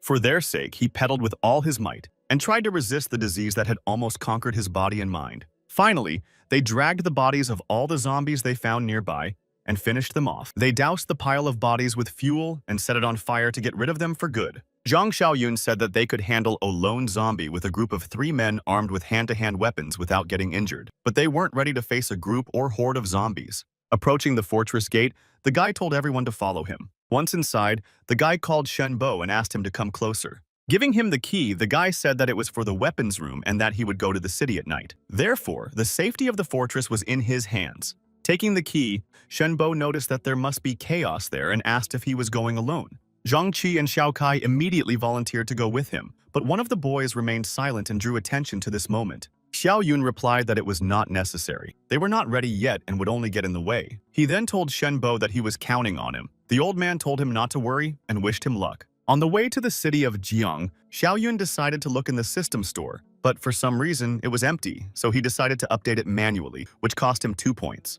After the update, new boxes appeared: dark technologies, life-saving, and armed deterrence. The system also reported that the next update would cost 4 points. The guy thought it would be better to be more careful with manual updates. After reviewing the offers, the guy noticed that the items were useful and he had enough points. He purchased Dark Technologies for 20 points. In the Dark Technologies box, he found a serum that increased physical strength by 5 points. The guy used it. Covering his eyes from the bright flash, the guy noticed that it was as if he had thrown a light noise at himself. After using the serum, his strength was at 13. That's 260% of the strength of an ordinary person. In addition, he had a spatial ring and the eye of mind. She tried to calm her little son, assuring him that his father would take care of everything. Yin Tao and another man entered the room where the woman and child were being held. The frightened woman asked the uninvited guests why they had come there. Grabbing her, Yang Tao asked her what she thought and told her that they had come there to have some fun. The woman started screaming when they tore her blouse and tried to break free. A man entered the room and asked what the noise was and what was going on. The man suggested that he join them. The other man replied that they had not yet finished their task and that they were thinking about it, and ordered him to let her go. Then the man indignantly asked what the problem was and reminded them that this was not the first time. The man asked what they would do if she couldn't take it and killed herself. Then her husband would have nothing to lose and they would have to fight to the end. Then none of them would get out alive. He added that they would not give her a day's rest once they had dealt with her husband. He replied that this time he would listen to him and, turning to his wife, told her that he would be back soon. The frightened woman tried to calm her son, who was trembling with fear and crying bitterly. Zombies wandered among the cars in the night city, looking for someone alive to feed on. Zhang Xiaoyun mentally noted that 13 points of strength was more than twice the average human. Even his reactions and body control had improved noticeably. The boy got out of the car, knowing that the city center was ahead, and the car would attract a lot of attention, so he would have to walk a little. As soon as he took a few steps, several zombies rushed at him. He knocked the first one off its feet by tripping it with his leg. Then the guy got ready to strike. Then, grabbing the zombie by the arm, Zhang Xiaoyun threw it like a bowling ball at the other one. He prepared his machete to finally finish off these two annoying zombies. Not waiting for them to attack again, the guy ran towards them with his sharp machete. In a moment, the zombies' heads rolled down the road. The guy said that now he completely surpassed the current zombies in strength and reflexes. Now it was clear how different this was from the strength of an ordinary person. The guy said that even his senses were working better. He heard someone say that they were blocked here and determined that it was about 800 meters away. The system reported that a random task had been received. A man shouted that they were surrounded. Several zombies tried to break into the store. The guard told them to quickly carry everything heavy to barricade themselves. The boy turned to his father and asked if they were going to die here. His father replied that he shouldn't worry because these freaks wouldn't get through, and in the worst case, they would soon be reunited with their mother. The child immediately began to cry, and the security guard turned to Song and asked him to watch his language as things were already bad enough. The man replied that if he knew how to watch his language, he would have been a real estate owner long ago. Listening to the zombies trying to break the glass, the guard said that today would surely be the end. Suddenly, they heard the sounds of a struggle, and blood splattered covering the glass. A half-dead zombie ran into the glass door and began to slide down it. It was so unexpected that the boy screamed in fear and fell to the floor. When it became completely quiet and there were no zombies visible at the entrance, the guard turned to Song's friend and said that they would clear the entrance together with Jiaxuan. While he covered them with his gun, they quietly moved the furniture to clear the exit. The security guard cautiously peeked through the half-open door to assess the situation. Realizing that all the zombies were dead, they left the store armed with whatever they could find. The man asked who had dealt with the zombies. Clutching the pipe in his hands, the boy said that they must be mutants. Then he added that they were definitely mutants. When his father asked what kind of mutants he was talking about, the boy said that they were ordinary zombies that had become smarter and stronger. They are always like that in games, books, and comics. Then the father told the boy that now he understood why he had such low grades. Looking back, he told his friend Song again that he had zero empathy and asked how he could talk about that in a situation like this. He ordered him to keep an eye on the situation because they didn't need the mutants ambushing them. The guard said that everyone should watch their side and that they would slowly make their way to the base. But when they looked out, they noticed Zhang Xiaoyun reading a message about the completion of the task. The boy said worriedly that it must be a mutant. It had to be a zombie mutant. The guard replied that this guy looked more like a survivor. Zhang Xiaoyun knew what the boy was talking about. So he looked back, smiled, and told the boy not to fantasize. He added that it wasn't that easy to find them yet. Realizing that he wasn't a zombie, the guard came out and said happily that he was a survivor, just like them. He turned to the boy and told him that it was dangerous to walk alone. In times like these, it was important to stick together, so he suggested that he go with them. The boy asked who they were and added that there were only a few people there. The guard replied that they had gone out for supplies. A small group of people gathered in the garden of Zhongshan. Zhang Xiaoyun asked if this was the Zhongshan garden next to the Jinju mansion. The man confirmed it and said that it was across the street. The man suggested that he go with them, as there was strength in numbers. Moreover, Captain Li had weapons. He added that they had experience fighting these lunatics and would protect him. The young man thanked him for the offer and said he would join them. On the way, Song asked the young man if he had asked about Jin Yu's mansion because he was supposed to meet someone important there. When Zhang Xiaoyun replied that he had, Song asked if it was a relative or perhaps a girlfriend. To support the guy, Song put his arm around him and said that the old world was over and the chances of survival weren't great, so they needed to mentally prepare for the worst. Captain Li added that even if they weren't finished off by this army of madmen, they could still run into those creatures. He said that a group of bandits had settled in the area around the Bikuishan mansion in the east of the city. They were killing everyone they came across. One encounter with them was enough for them to lose many of their comrades. After that, Captain Li suggested not talking about it and just being more careful with those who had survived. Little Jiaxuan called out to Uncle Li and shouted that he was being attacked from behind. The zombie had almost reached the man when he turned around and pulled out his gun. He had no choice but to shoot the zombie that attacked him. So he fired 2 shots straight into its head and it fell down. Captain Li said that this was very bad. The sound of the gunshot attracted the attention of other zombies, and they would soon be here. He was right. The zombies reacted instantly to the sound of the shot and turned in that direction.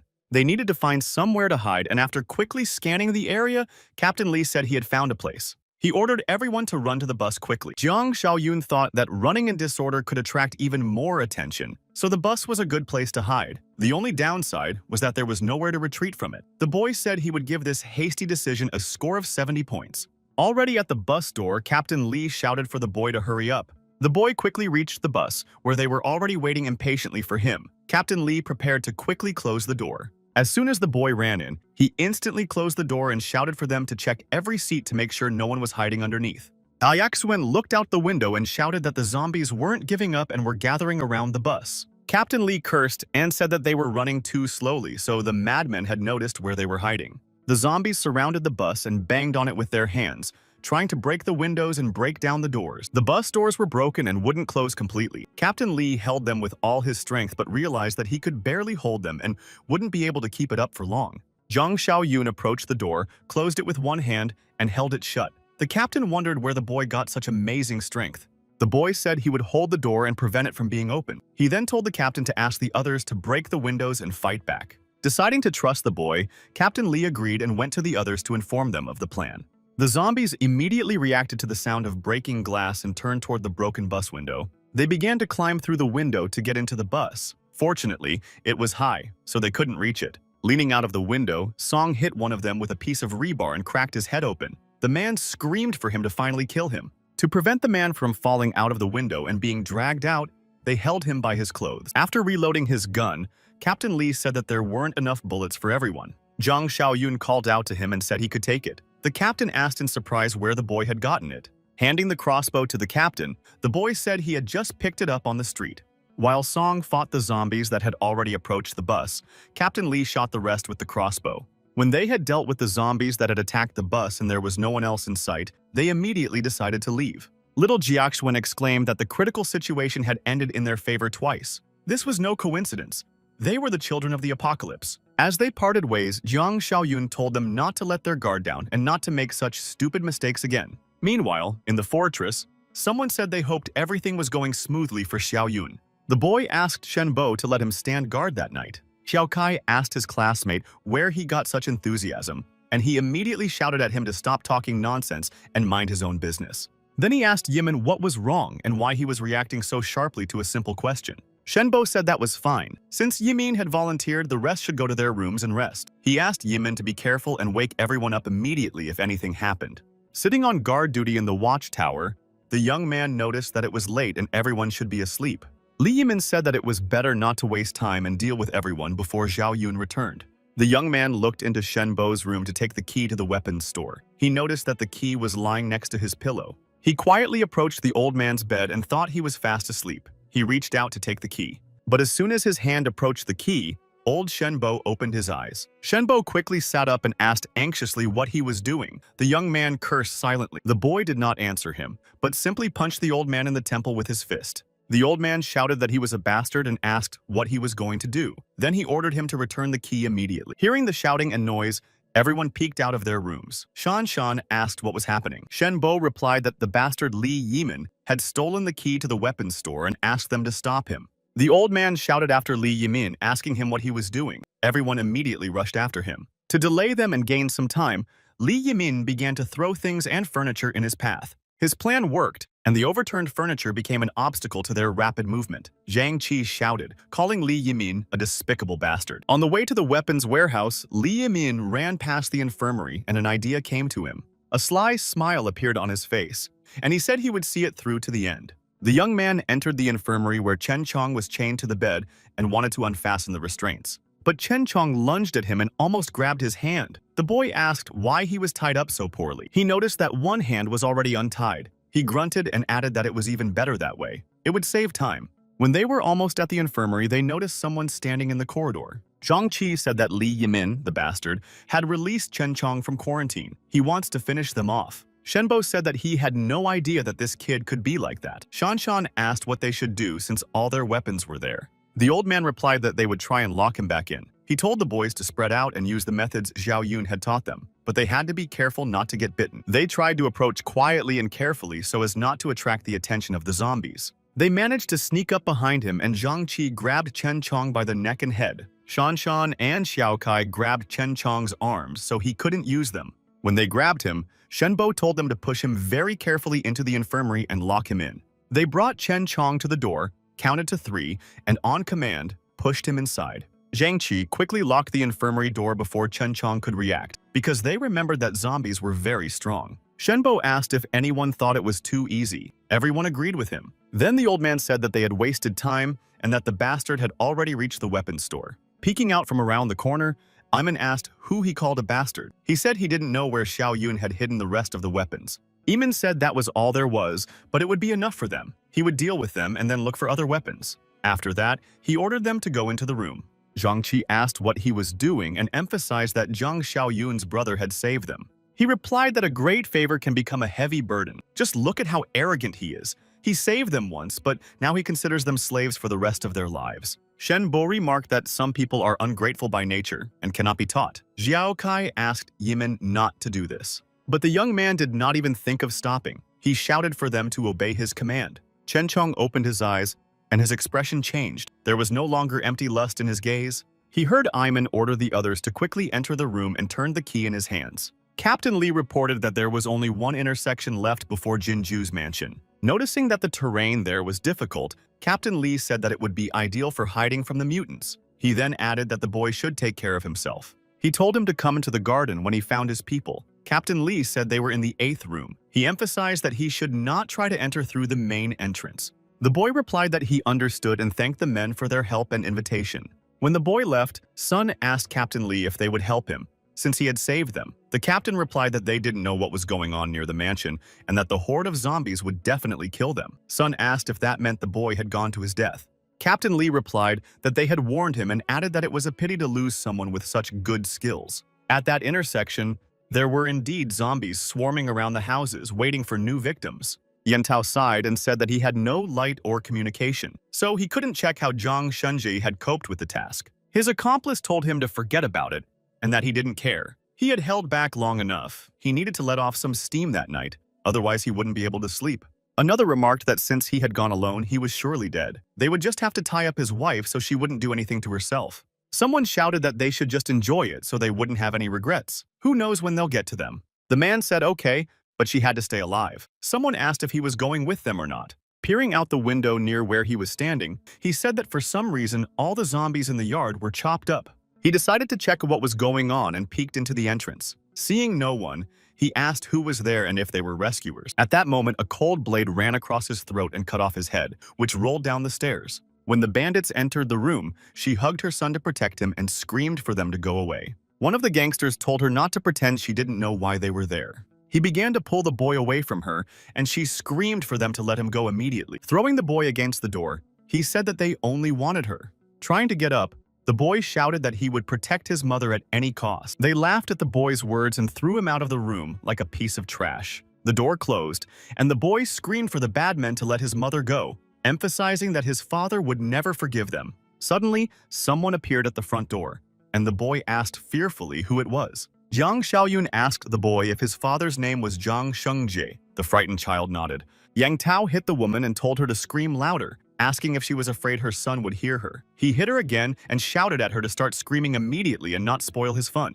But the woman just cried silently. Then he said that since there was no sound, he would go first. Unexpectedly for everyone, someone kicked the door so hard that it swung wide open.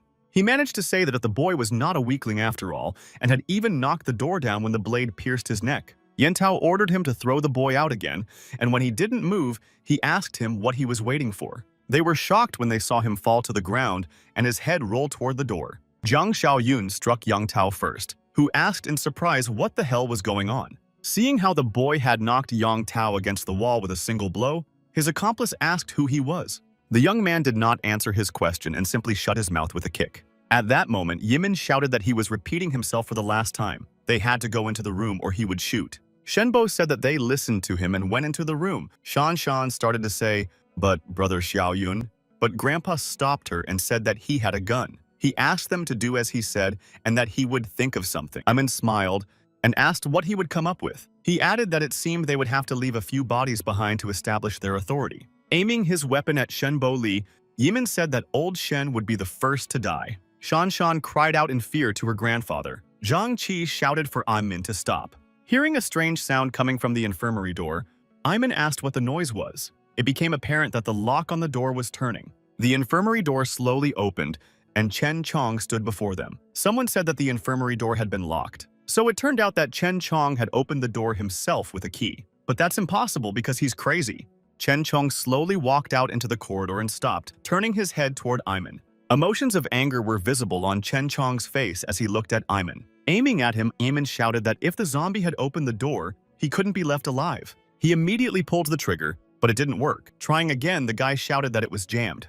The guy cursed and asked how this was possible when Chen Chong was already rushing at him. Yimin started calling for help, but it was too late. Chen Chong ripped the guy's stomach open with a few moves. Having dealt with Yimin, Chen Chong stood up. They stood quietly behind him, watching to see what would happen next. But he simply grabbed the already disemboweled Yimin by his clothes and dragged him into the infirmary room. Shenbo asked what had just happened. Zhang Qi noted that he was so calm.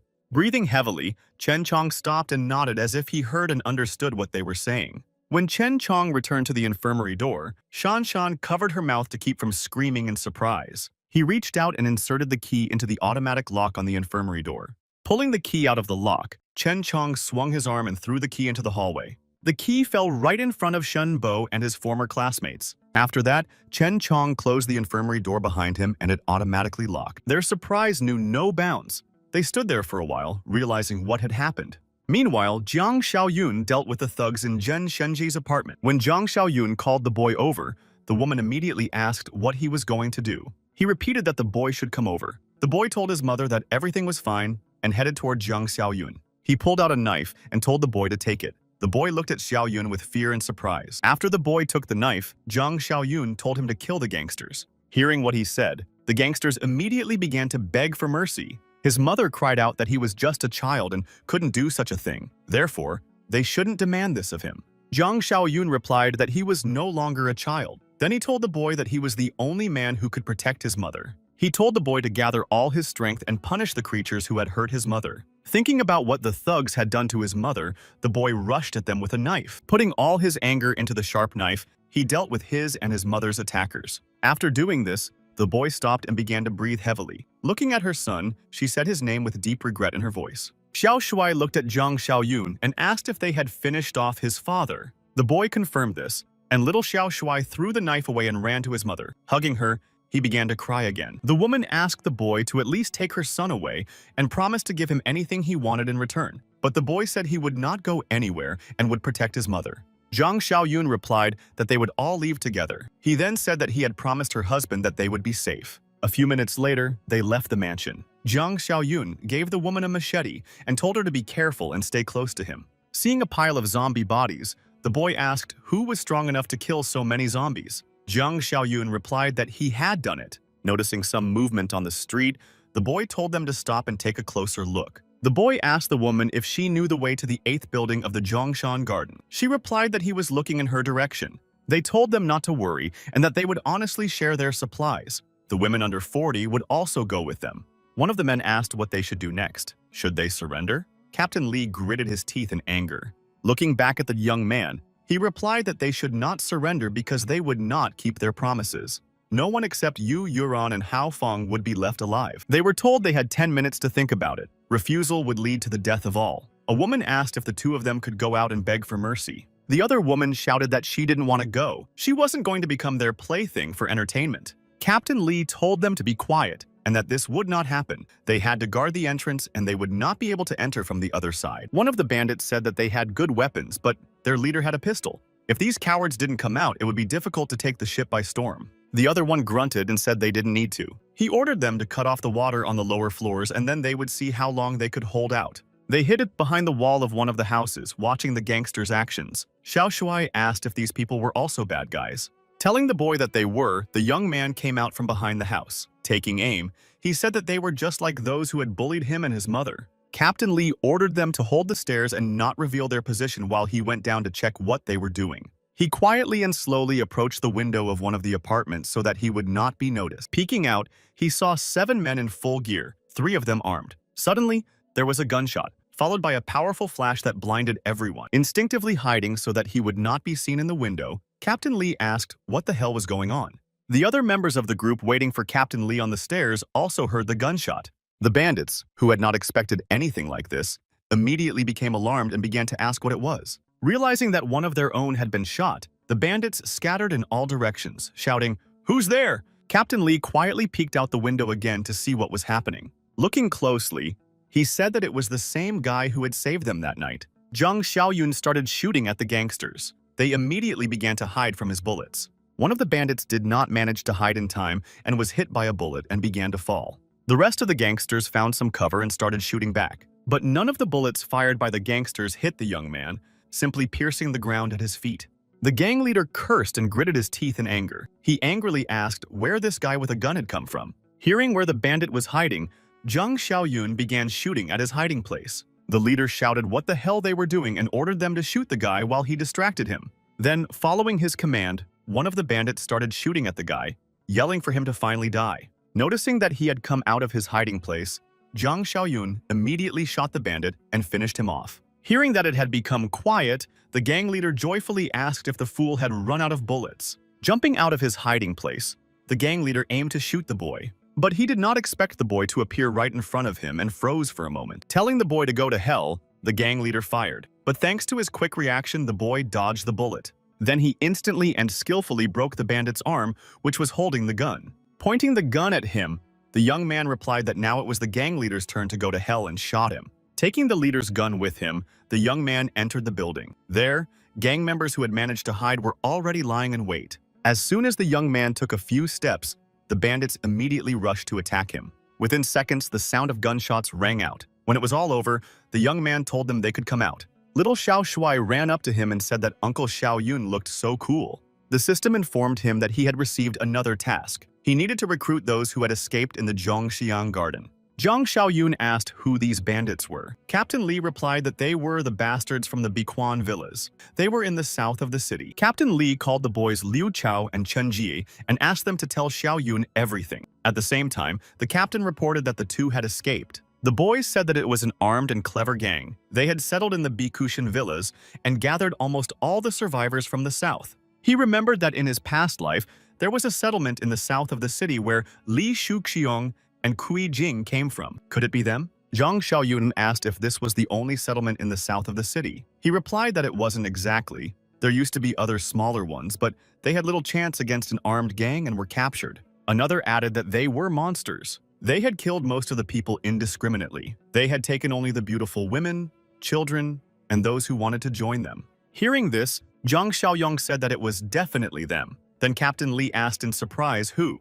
The young man did not answer but pointed to the bodies of the bandits and said that the 3 of them had weapons. He advised searching them for spare ammunition or anything useful. He told the captain to take his rifle as well, adding that they would have 5 magazines. Impressed by the boy's generosity, Captain Lee asked if he was serious about giving everything away. Zhang Xiaoyun replied that the Bikushan gang would not be ignored. With these weapons, they could fight off a dozen men. He asked them to hold out for a few days. In the meantime, he would return home to prepare and deal with them.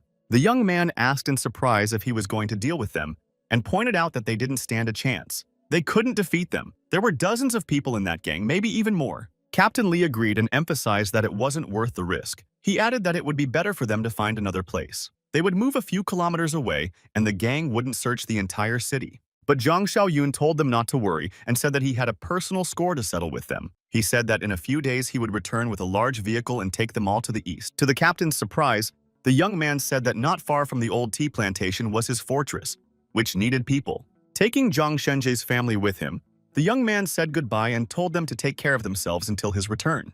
At the main estate of the Bikushan gang, they gathered to discuss current issues. The gang leader asked if they had yet sorted out the supplies from Jin Yu's mansion.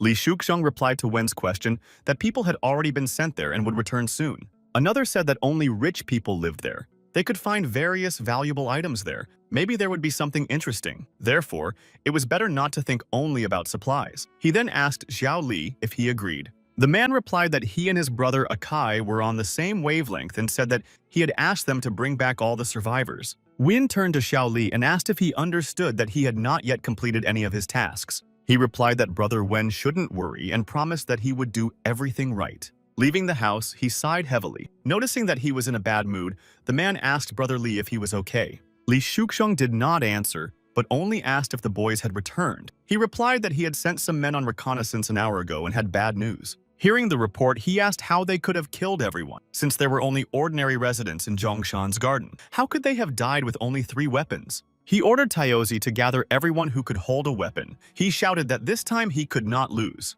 Before dawn, Zhang Xiaoyun's car pulled up to the gates of his fortress. Shan Shan exclaimed that it was the sound of a car, meaning that Xiaoyun's brother had returned. Upon entering the territory, he received a notification from the system that the task of taking responsibility for Zhang Shanjie's wife and son had been completed. For completing the task, he would receive 25 points. Coming out to meet him, Shan Shan happily exclaimed that her brother Xiaoyun had returned. Looking at those who had come to meet him, the young man smiled and said that it turned out to be Li Yimin. They were very surprised to hear this from Xiaoyun. Shan Shan said that it turned out he had known everything from the beginning. The boy asked Zhang Qi to take the woman and child to their room and said that they were all going to meet at the infirmary. When they met at the infirmary, Shenbo asked if he had known from the beginning that Li Yimin was up to something bad. Picking up his weapon from the floor, Jiang Xiaoyun replied that, to be honest, he wasn't sure.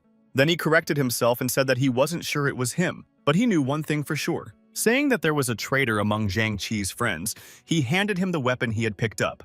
Taking out the magazine with the bullets, Zhang Qi said in surprise that they were rubber bullets. Glancing at the door, Shenbo asked what was going on with the guy in the infirmary. Reminding him that his name was Chen Chong, the guy said that he had become a pretty rare mutant. He said that when he was left alone with him in the infirmary, he told him that if he understood him, he should blink 3 times. He blinked 3 times. Then to make sure he could think, Zhang Xiaoyong asked him to blink to answer how much 2 multiplied by 3 would be. He answered again by blinking. The young man said that those infected with the alien virus had a slim chance of becoming rare mutants. They usually have a higher level of intelligence than ordinary zombies. Some can even retain fragments of their memories. Opening the door, Zhang Xiaoyun said that Chen Chong was lucky, rare among the rare. Noticing them, Chen Chong waved in greeting. He was still holding the traitor Li Yimin on the floor. Zhang Xiaoyun said that it was enough to hold him and gave permission to finally finish off the traitor. With Zhang Xiaoyun's permission, Chen Chong dragged the traitor out of the infirmary room into the corridor. Turning to Chen Chong's friend, Zhang Qi asked if he remembered him. Chen Chong stopped, looked back at the guy, and growled in response. Then he made a sharp lunge to grab the guy, but he jumped back and asked what the hell was going on. Noticing a slight smile on Chen Chong's face, the guy shouted that he remembered him. He had become a zombie but still couldn't control his hands. The system reported a hidden achievement, a mutant companion, for which he received 10 points. As a result, he now had 46 points. The guy decided to check the store. There was a life-saving box for 5 points. There was also a box of armed resistance supplies for 5 points. The guy jumped on the bed when he saw a box of dark technology supplies labeled Level 2, but it cost a whopping 50 points. Saying that it was too expensive for now, Zhang Xiaoyun decided to buy the previous two so they wouldn't take up space in the system store. He spent 10 points on the life-saving and armed resistance boxes. The first one contained an alien infection blocker, but it couldn't block a process that had already been completed. The second one contained a special-purpose rifle with ammunition. The boy exclaimed joyfully that if that was what was in the first-level boxes, what would await him in the second and third levels? Maybe there would be tanks? And another blocker. Maybe it would be possible to cure a person who had not yet completely turned. The current task was to save those who survived in the Zhongshan Garden. For this, he would receive a reward of 25 points. He said he couldn't wait for the second-level box, so he had to complete the task tomorrow. Having dealt with the traitor Li Yimin, Chen Chong threw his body outside the fortress. The next morning, after gathering everyone in the courtyard, Zhang Xiaoyun announced that starting today, they would begin daily training. He said that everyone would have at least an hour of shooting practice every day. They began their training by shooting at cans and bottles that Zhang Xiaoyun had prepared for practice. The young man turned to Shenbo and told him to ask Zhang Qi and the others to prepare several rooms. He then announced that he would bring a few more survivors that day. Shenbo replied that he didn't need to worry about that. Then Zhang Xiaoyun called Chen Chong and told him that he would go with him. On the suburban highway, more than a dozen zombies were wandering around the bus. Together with Chen Chong, Zhang Xiaoyun killed everyone around the bus so they could use it. Only one zombie remained in the bus, in the driver's seat, because he was strapped in with a seatbelt. Chen Chong went to deal with it and then threw the zombie driver's body out of the bus. Zhang Xiaoyun gave Chen Chong the key and told him not to worry. He added that he could film when he was the only one around. The guy said that he had to put his clothes back on in Zhongshan's garden so as not to scare the others. Someone asked why they weren't there yet, but in a moment they appeared and reported to Boss Li that everything was ready. He said he couldn't believe that so many people were needed for Zhongxiang's garden. When everyone was loaded into the back of the car, Li Shuxiang threw his cigarette out the window and drove off abruptly. As they drove into the city, zombies constantly appeared on their way, wandering the streets. They simply ran them over with the bus at full speed so as not to waste time. The bus maneuvered at high speed between abandoned cars on the road. The car pulled up to the 8th building and slammed on the brakes near the entrance. Their group had just sat down to eat when they heard the sound of a car engine. Hearing the sound, the boys said that it must be Uncle Xiao Yun coming back for them. Captain Li told them to stay quiet while he went to check who it was. He quietly approached the window and leaned out a little to see what was happening in the courtyard. They were ordered to prepare their weapons. The bandits asked which buildings they were hiding in. He replied that they were in the 8th building behind them and then ordered them to go. Seeing the bandits, Captain Li said, "Damn it, it's not him.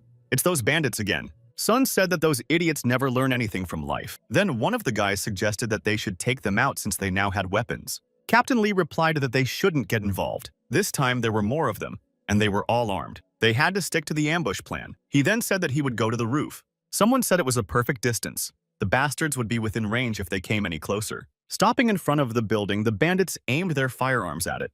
Realizing that they were just going to shoot up the place, Sun told everyone to take cover. The bandits fired a volley of automatic gunfire at the windows of the building. Unable to jump away from the window in time, Sun tried to take cover from the shards of glass raining down from the broken windows. Li Shushun said to give him a megaphone and ordered to shoot the heads that appeared. He only had time to turn to those in the house when a shot rang out and one of the bandits was hit in the forehead. The bandits saw that he had fallen with his headshot and decided that there must be a sniper somewhere. Another man immediately screamed in pain and said that his leg had been shot. The captain heard the bandits shouting that they needed to hide. Someone noticed that the sniper must have a rifle or an automatic weapon. Li Shuxiang cursed and said that intelligence had reported only one pistol. With 3 dead, that would make 4. But where had they found an automatic weapon? One of the bandits asked Boss Li what to do. He replied that there was no option but to retreat. Hearing the boss's answer, the gangster didn't think twice, shouted, and ran out from behind the tree. Li Shuxiang shouted after him that he was a fool. They should have waited for the signal and run together.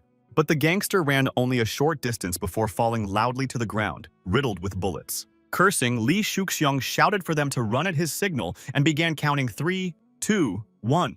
They all ran together at their boss's command to a car parked nearby. However, Li Shuxiang himself did not run out of his hiding place. He listened and counted the shots while his subordinates fell from the bullets. The sounds of gunfire stopped, and he said that he must have run out of ammunition and ran out of his hiding place. Jumping into the car, he ordered the driver to start the engine. They had to get out of there quickly. The car took off, and one of the gangsters running behind shouted that they had forgotten him. At that moment, a bullet knocked the cap off his head and left a huge hole in his forehead.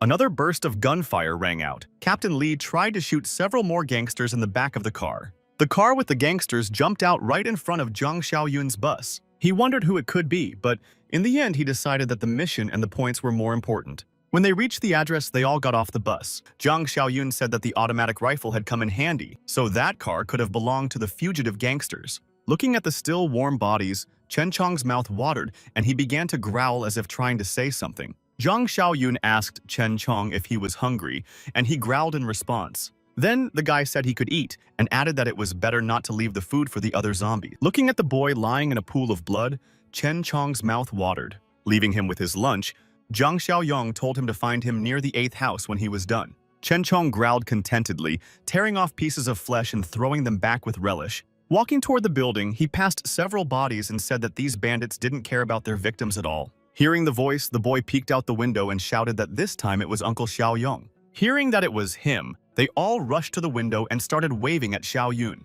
They went out to meet him, and Zhang Xiaoyun noticed that they had managed to fight off the bandits. Captain Lee replied that of course they had and that it was all thanks to his rifle. He also mentioned that he used to be an infantry sniper. Suddenly, there was a frenzied growling sound. The people asked in fear what the noise was. They saw a zombie running towards them. Captain Lee grabbed his rifle and shouted for everyone to take cover. Lowering his weapon, Zhang Xiaoyun told them to calm down because it was with him. Looking at the zombie that had stopped abruptly, Captain Lee asked what he meant by "with him." Pointing to the fresh corpses, Zhang Xiaoyun said that there were still people there and that he could eat. The zombie growled in response and headed toward the bodies. Captain Lee asked what was going on and if the boy could talk to them. The boy replied that this was a special case and everything was very confusing. He told them to get on the bus and said he would explain everything on the way. Zhang Xiaoyun told Chen Chong to hurry up and then get on the bus. He signaled that he understood. After finishing his snack, Chen Chong put his muzzle back on as Zhang Xiaoyun had asked him to do earlier.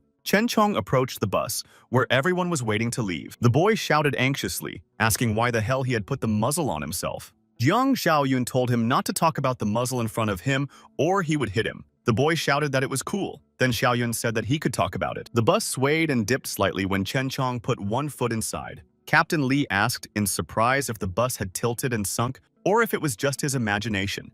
Giving the key to Xiaoyun, Chen Chong repeated the word key several times, but it sounded like kiyuch. The guy asked Chen Chong if he could speak. Chen Chong repeated the word kyuch again. He thought that Chen Chong had begun to evolve after eating 6 bodies. They needed to return quickly and earn points to remain the strongest in the fortress. After telling everyone to hold on tight, the boy announced that they were going back. He added to himself that it was now hard to believe that Chen Chong was a zombie. The man asked what he had told them. That idiot couldn't complete a single task. He replied that it wasn't his fault. Those people had automatic weapons, and they didn't expect that. Wen said that was nonsense and asked where a simple cop got a rifle. Did he think he was stupid? Li Shuxiong shouted that it was true and that he could send someone to check. Without listening to his excuses, he simply kicked Li Shuxiong, who immediately fell down. When Li Shuxiong left, the man said that he had been annoyed by him for a long time. Running his finger across his throat to show his intent, he said that since he had only brought them expenses, he could finish him off. Then the man said that he could just say that he wanted to take his woman away. He smiled and told Boss Shu not to talk nonsense. He emphasized that they could share her as a common property. Win told him not to rush. First, he would choose the right moment. Returning to his home, Li Shuxiong began to curse and throw things around. Kui Jing approached him and asked her beloved to calm down. Then she asked what had happened. He replied that she should quickly pack her things because they were leaving. When she asked where they were going, Li Shuxiong replied that this place was no longer safe and they needed to think ahead. He called Qingzi, who immediately appeared and asked if he needed anything. Li Shuxiong ordered him to gather the people because they would be leaving at midnight. They met the bus carrying Zhang Xiaoyun in the courtyard near the gate. Running out of the bus, the boy exclaimed with excitement that it was a real fortress at the end of the world. The system reported that the task had been completed and that he had saved 8 out of 5. Therefore, he would receive 25 points for completing the task and an additional 5 as a bonus for the extra people saved. Getting off the bus, he told Chen Chong that he would go with him to the southern district. Hearing the boy's words, Captain Lee asked why he was going to that district. Zhang Xiaoyun replied that there was one unresolved conflict and he needed to visit the people from Bilu Bishan. There was only one box of level 2 dark technology left in the system store for 50 points. Picking it up in the store, the young man noticed that it was the first second-level box. After spending 50 points on this box, the young man said he hoped it wouldn't disappoint him. The system reported that the dark technology box had been opened. The boy received a physical enhancement potion for a +20. The guy noted that the second-level box was impressive and that such an enhancement would not hurt. He immediately took advantage of his newfound ability and administered the physical enhancement potion to himself. Now, his strength was 33 points. That's 6 times more than normal people. Zhang Xiaoyun was trying to get used to his new state when a mosquito flew past him. Instantly catching the mosquito in mid-flight, the boy noticed that he could see its smallest particles. The next day, they met in the courtyard during shooting practice. Noticing that the boy was heading straight for the bus, Captain Li asked if he was going to the city. The boy replied that he was. Then he asked if there was anything he needed. Captain Li asked if there were any instructions. Zhao Yong replied that he had the best shooting skills among them, so he could teach them. Smiling, Captain Li said that he knew what he was doing, so there was no need to worry. Calling Chen Chong and Zhang Xiaoyun to come with him, Captain Li said that they were leaving and headed for the bus. Li Shuxiong asked where Qingzi was. One of the guys told the boss to relax. Qingzi would wait for them at the location. The bright lights of the car blocking their way suddenly blinded them. Several more men emerged from the shadows and stood next to the car that had blinded them. Li Shuxiong's escape route was blocked by the gang leader Zhang and Akai. Rubbing his eyes to adjust to the light, Li Shuxiong's subordinate asked what was going on. Pulling out his gun, Dong Xiu asked why the boys had gathered in the middle of the night. To get out of the situation, Li Shuxiong replied that they had decided to take advantage of the darkness to deal with the people from Zhongshan's garden. Dong Xiu thoughtfully grunted and asked if he was sure he wanted to deal with the Zhongshan garden. At his signal, Li Shuxiong's men threw the battered body of Qingzi at his feet. Recognizing the boy, one of Li Shuxiong's subordinates cried out that it was Qingzi. At that moment, he received a hard slap from Li Shuxiong, who shouted to him to open his eyes. "What Qingzi?" Li Shuxiong turned to his boss, Zhuya, and asked who he was. He then emphasized that he had never seen this young man before. But despite his explanation, his boss ordered his men to start. Clutching his head, Li Shuxiong listened to the sounds of gunshots that echoed like thunder in the quiet night. Opening his eyes, he saw that all the men who served him were lying on the ground. Li Shuxiong turned to Boss Zhu again and said that he really didn't know anything and asked what he was doing. But Zhu just smiled and remarked that he was so stubborn. Then he told him to take a closer look at who was sitting in the car. The headlights of this car went out, and he gritted his teeth when he saw who was sitting in the car. Kui Jing was sitting next to Akai. She wasn't just sitting there, she was even snuggling up to him. Akai shouted that he didn't need to make excuses because she had told him about his betrayal. Li Shuxiong shouted that Kui Jing was a damn slut and asked how she could abandon him like that. When Akai asked Boss Jing what they were going to do with this traitor, he pointed to the entrance gate and ordered them to hang him there. The guys immediately carried out his order. They took a bus to the southern part of the city and left it a little further away so as not to attract attention.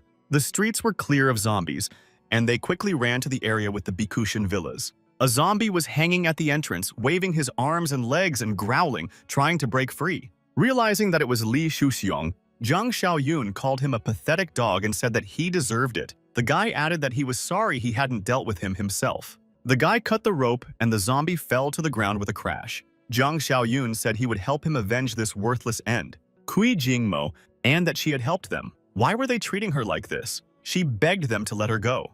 The gang leader Zhang joined her in bed and asked if she didn't like the reward. Then he added that now it was his turn to reward her. As he was getting dressed, Kai thought he heard strange noises coming from the street. He decided to look out the window to see what was going on and what was preventing him from having fun. But what he saw surprised and frightened him at the same time. All his men were lying on the ground in pools of blood.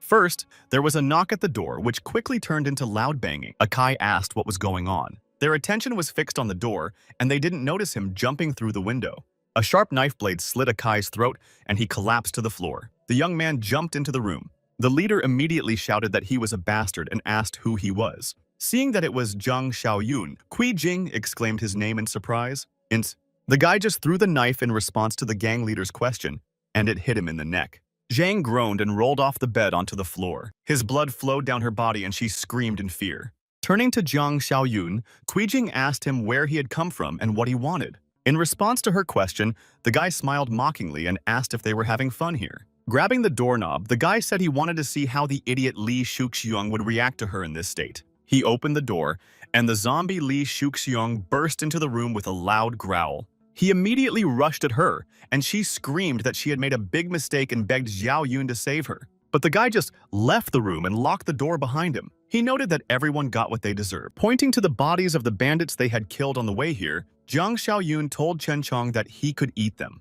Approaching one of his bodies, Chen Chong slowly said that he could eat at least one. The guy knew that this gang was holding many hostages, so he listened carefully to the sounds with his enhanced hearing. Several people were sitting in a room, shaking with fear and cold. The cook was already heading towards the room with the unfortunate people, carrying a large cleaver. The bandit pulled this girl and said that she had thin skin and must be tender young meat. The cook glanced at her and said that she was too skinny and not suitable. Looking at the people in the crowd, he noticed a chubby boy and said he would take him. The boy's mother begged the cook to let her child go, but he ignored her and dragged the boy away. She grabbed the cook's arm, begging him to leave her son, and he hit her with all his might. In tears, the woman begged the other captives to help her save her son, but they all lowered their heads. Hearing the sound of gunshots, everyone froze and looked in the direction of the sound. The cook said it sounded like a shotgun and asked if anyone else had one left. They replied that there was only one left, and it belonged to the boss. The frightened boy immediately rushed into the arms of his crying mother, and she asked if her little Zai Zai was okay. The door slowly opened and everyone froze, waiting to see what would happen next. Nothing happened for a few seconds, and the cook ordered the gangster to go and check everything quickly. The gangster cautiously and quietly approached the door and then gently pushed it open. A hand suddenly appeared in the open door and grabbed the gangster by the neck. He managed to scream in fear and was quickly pulled through the open door. The cook shouted that a zombie had pulled him out and ordered the gangsters to shoot in that direction immediately. Obeying his command, the bandits began shooting at the door where their accomplice had disappeared. Then the cook pointed to the window and said that he was there and they should shoot there. At full speed, Chen Chong jumped through the window, breaking the boards that had been nailed to it with his body. In one leap, Chen Chong reached the cook and broke his neck. Landing behind the bandits, he immediately rushed to attack them. None of them had time to even fire a shot. When Chen Chong stopped, all the villains who had been hurting people were lying on the floor. One of the hostages asked if he would attack them.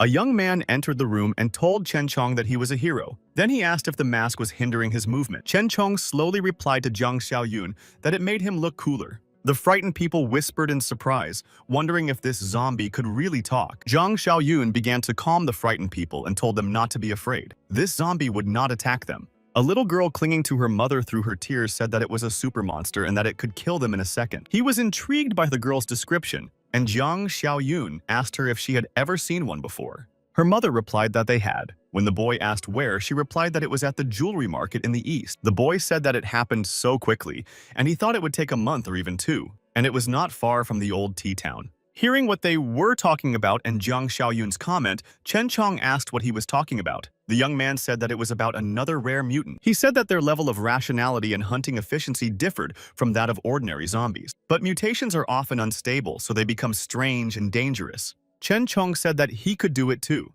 Jiang Xiaoyun replied that he shouldn't worry because he was lucky and he wouldn't let him lose his mind.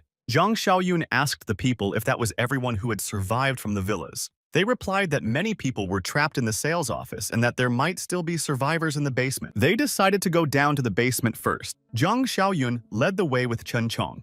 When they opened the basement door, even Chen Chong was shocked by what he saw. Looking at the pile of remains and human limbs scattered around the basement, the young man said that they had been catching and killing the survivors every day. He noted that this was probably why there were no other camps left in the southern part of the city. The boy asked how they could have killed so many people. He asked if they were going to eat them. The man said that the bandits regularly took meat from here, and they didn't know how many there were. Jiang Xiaoyun thought he could imagine the approximate number, but they couldn't have eaten that many. Maybe they fed them to the zombies. He asked him to tell him about the sales office. He was shocked to hear that people were first taken there and then brought here to be slaughtered. The sales office was located about a kilometer away, near the south gate. The system announced the start of a series of tasks called Beggar's Utopia. The task was to increase the number of people in his community as much as possible. Two bandits were standing guard near the sales office. One asked if he had heard gunshots near the north gate.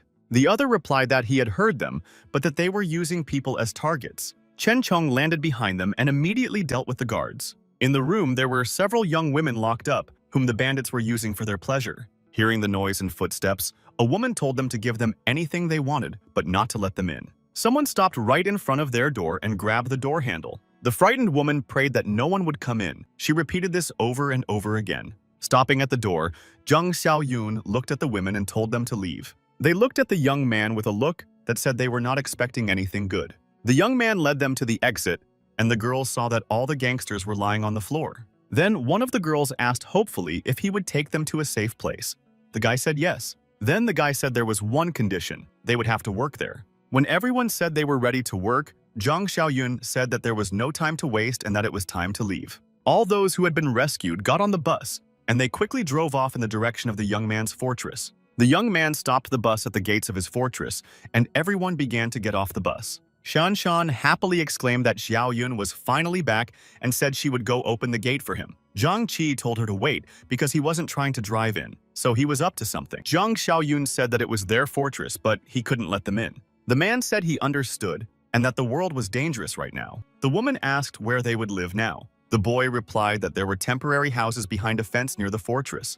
It wasn't as safe as the fortress, but it was safer than other places. He said that there were many unfinished buildings and vacant lots. Over time, they would rebuild everything, and life would become easier. Bowing their heads gratefully, they thanked their savior. A car stopped in front of the gates of the Bishukan gang's villas and honked. Immediately behind it, a truck pulled up and stopped. The woman clicked her tongue in dissatisfaction and asked why no one was answering. Where was that idiot Zhang Qingwen? Something was wrong here. Deciding to check where he had gone, she immediately headed for his house. Opening the door, she saw that her former accomplices had turned into zombies. Smelling the scent of fresh human flesh, Li Shuxiong reacted instantly and growled. They immediately rushed to attack the woman and her partner standing at the entrance to the room. The woman grabbed Li Shuxiong and slammed his head against the wall with all her might. She dealt with her former companions with a few swings of her knife. Then she picked up someone's t-shirt from the floor and began to wipe her bloody knife. The man asked where they would get meat now that it was all over. She replied that they had no choice and would have to go looking for it themselves.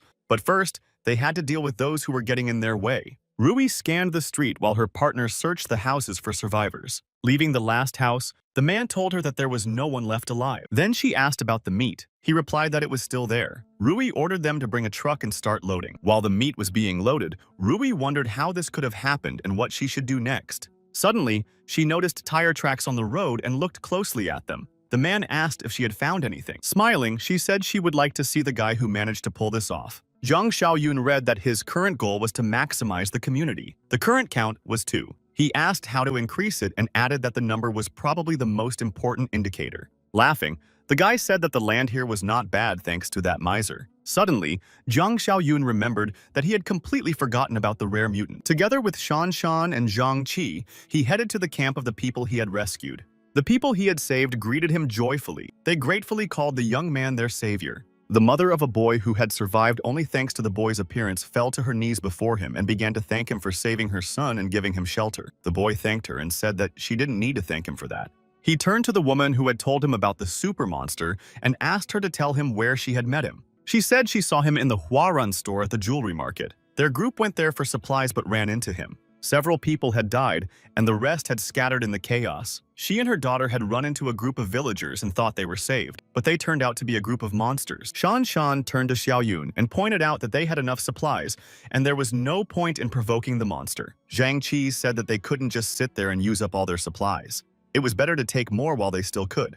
Zhang Xiaoyun said that Huarun was only 2 kilometers away. That monster would be a threat to their safety. Hearing what the boy said and realizing what he was planning, the woman dropped the bowl of clothes from her hands. The woman rushed to him and begged their savior not to go there because that monster was destroying everyone indiscriminately. The boy told her not to worry because they knew what they were doing. The boy asked Zhang Qi to call Chen Chong and tell him that they would meet that guy. A small group of people approached one of the city's shopping centers. The man emphasized that he had told them there was supposed to be a large supermarket here. Another replied that he was rejoicing too soon because they could have been cleaned out long ago. A woman said there was no need for pessimism. After all, they had been to many stores where there was still a lot of food left. In her support, the man asked if he thought there were so many people around who would have the courage to wander around the city during the apocalypse. Entering the store, they stopped near the entrance and cautiously surveyed the dark room.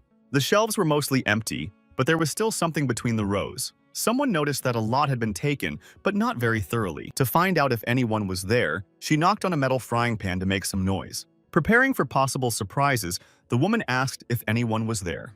At the sound, zombies that had been wandering the aisles of the supermarket began to run toward them. They quickly dealt with several zombies that attacked them. When it was over, one of the men said that it was easier than expected and that today was a wonderful day after all.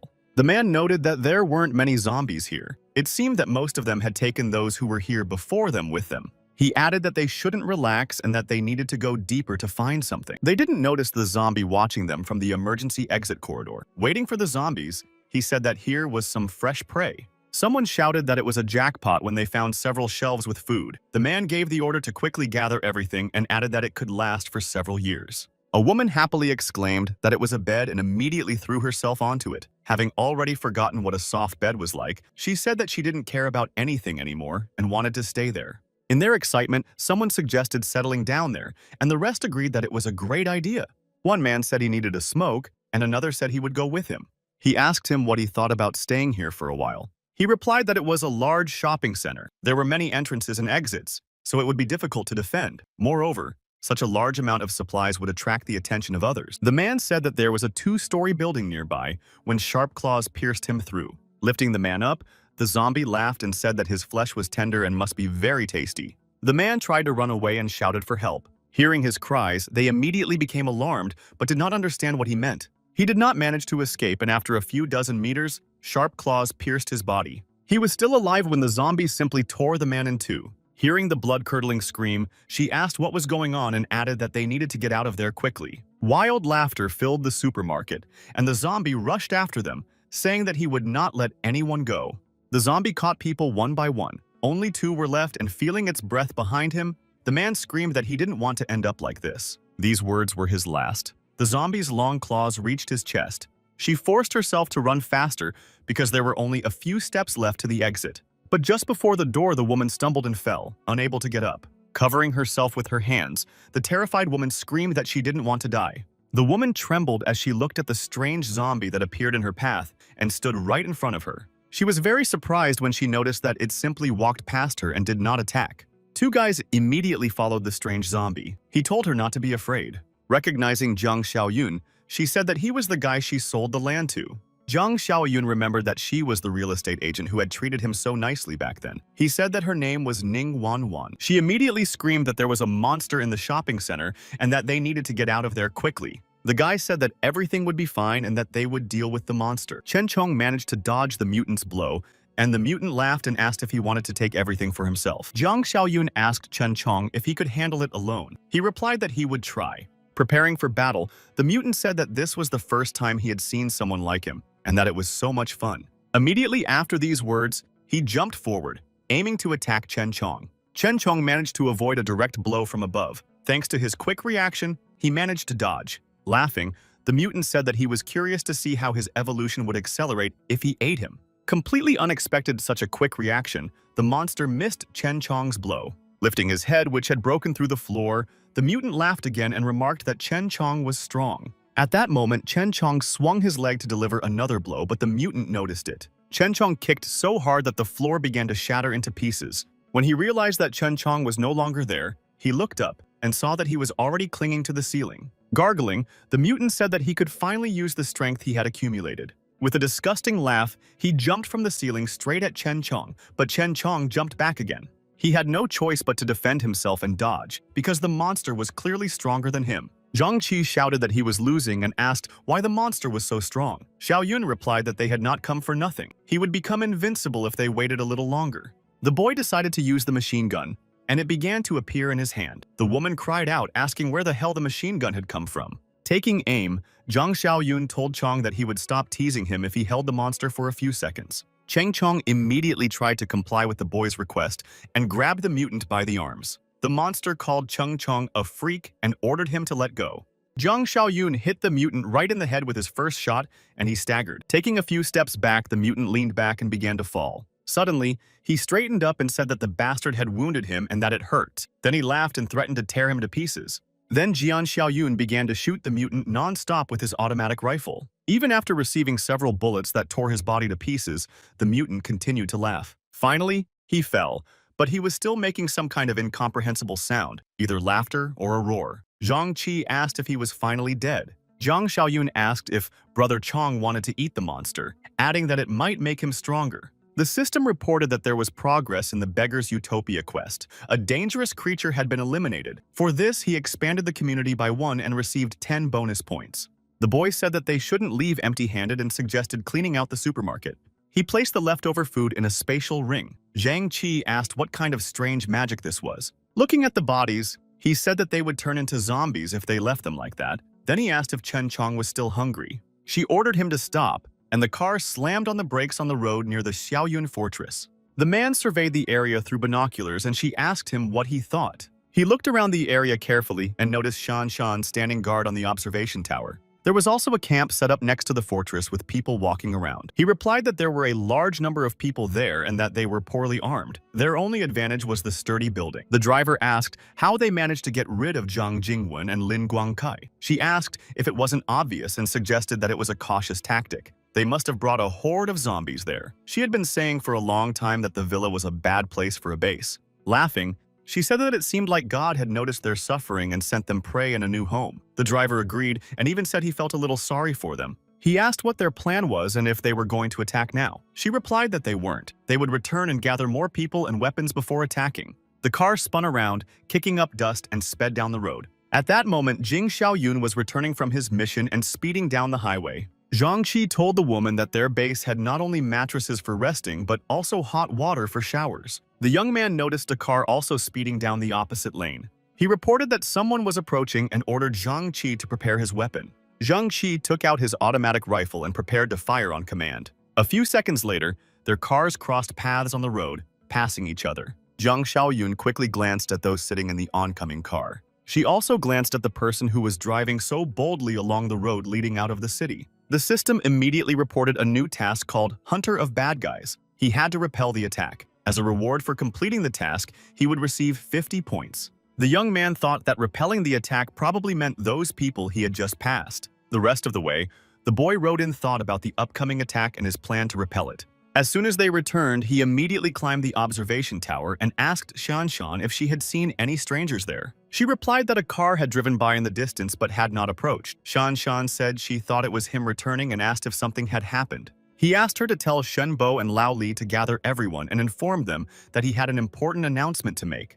When they caught the signal, they stopped to listen to the message again. The message said that they were waiting for the survivors at the gathering place at the coal plant in the southern suburbs. Looking around the coal factory, the man said it must be somewhere here. The man shouted that there was a car and that there must be other survivors inside. Getting out of the car, Rui asked if they had heard the recording and decided to join them. They confirmed that they had. The men immediately noticed her luxurious figure and revealing clothes. She told them that they were just in time and told them to follow her. The man said that they were very grateful to her. Rui pointed out that they wouldn't all fit in the car. Besides, the base was nearby, so they would walk. They looked at each other and replied that it was no problem. They were led to a large room in a coal factory, and the men followed Rui without suspicion. One of the men remarked that there was so much space here. It was just awesome. Finally, they had found a hiding place. Then he said he needed to use the restroom and would be right back. She replied that there was a bathroom inside and added that she would show him where it was. He agreed to let her show him. Rui entered the restroom with the man. While doing his business, he noticed that she was watching him. The woman was indeed watching him pee in the urinal without any shame. He turned to her and said that he understood what she wanted, so she didn't need to be shy. He had enough strength for that. Approaching the man, she suddenly stabbed him in the throat without even blinking. She said it was a shame. She had been expecting a good catch, but it turned out to be mediocre. When Rui came out, he reported that everything was ready. She replied that it was good and ordered him to drag the bodies into the toilet as well. Then she asked him to call the second and third. After gathering everyone in the hall, Jiang Xiaoyun announced that an attack was being planned against them. Captain Li asked who was targeting them. The young man replied that they knew nothing about the enemy and added that they could attack at any moment. The young man turned to Zhang Qi and Chen Chong and said that they would go with him to dismantle the unfinished house in the southeastern part of the city. Those who survived would hide there temporarily. Where they were now, they would be cannon fodder. Everyone immediately began to say that they also wanted to help and asked the boys to take them with them. Even little Xiao Shuai shouted that he would also go to help. His mother replied that a child was the last thing they needed there. Then the recently rescued Ning Wanwan said that she could also help in some way. Zhang Xiaoyun said that it shouldn't be that dangerous. Shen Bo and Lao Li would stay behind to guard the fortress. The rest could go with them. Soon, they all set off for the southeast to dismantle the unfinished building. It turned out that former construction workers who had turned into zombies were wandering around there. Together, they mercilessly destroyed the hungry zombies that ran straight at them. When it was over, the boy asked if everyone was safe and unharmed. Jian Xiaoyun said that they would be attacked in the coming days, so they would wait it out there. People began to say that they could fight and were ready to help him. After thinking for a few minutes, Zhang Xiaoyun thoughtfully grunted and replied that it was fine. He said that first they should tidy up the place, and he would give them guns and ammunition. During the attack, they would keep in touch by radio, and he ordered them to listen carefully to his commands. She watched as his subordinates unloaded the cars with weapons and meat. Rui looked back when she heard him ask how things were going with the boss right behind her. The woman replied that everything was fine, but someone had ransacked Bikushan's villa, so they would have to find food on their own. The big guy immediately started yelling that he was angry because there was no food or meat. The man asked who had done it. She replied that it was a group from the eastern suburbs and said that tomorrow morning she would take the second and the team and destroy everyone there. Late in the evening, Zhang Xiaoyun saw that he already had 46 points and said that he needed to check the new boxes. Boxes of supplies appeared again in the system store, but 2 of them were already second level. These were the Awakening of Power box and the Apocalypse Cultivator box. The guy said that these 2 boxes cost 40 points together, so he could take a look at what was good in them. The first box contained a first-level physical overload. Its property was to increase personal characteristics by 25%. However, a weakened state would follow after the effect ended. He was delighted when he calculated that he now had 33 points, and if he used this effect again, he would get 40. Zhang Xiaoyun exclaimed that this was 8 times more than a normal person, and he couldn't wait to try out his new ability. As Rui had planned, they gathered a team of guys and went to destroy the settlement of survivors. The man asked Rui what their plan was. She told him to tell everyone that they would first destroy all the survivors outside the camp. Then the second would start breaking through the gates. They would hide behind modified cars and fire at the survivors. The second said it was an excellent plan. He was hungry. He wanted to destroy and eat. Outside the fortress walls, preparations were also underway to defend against an invasion. Captain Lee said that the place was hidden, but the view was much worse than from the tower. There were many blind spots near the wall. The guy told him not to worry, because he wouldn't need the view.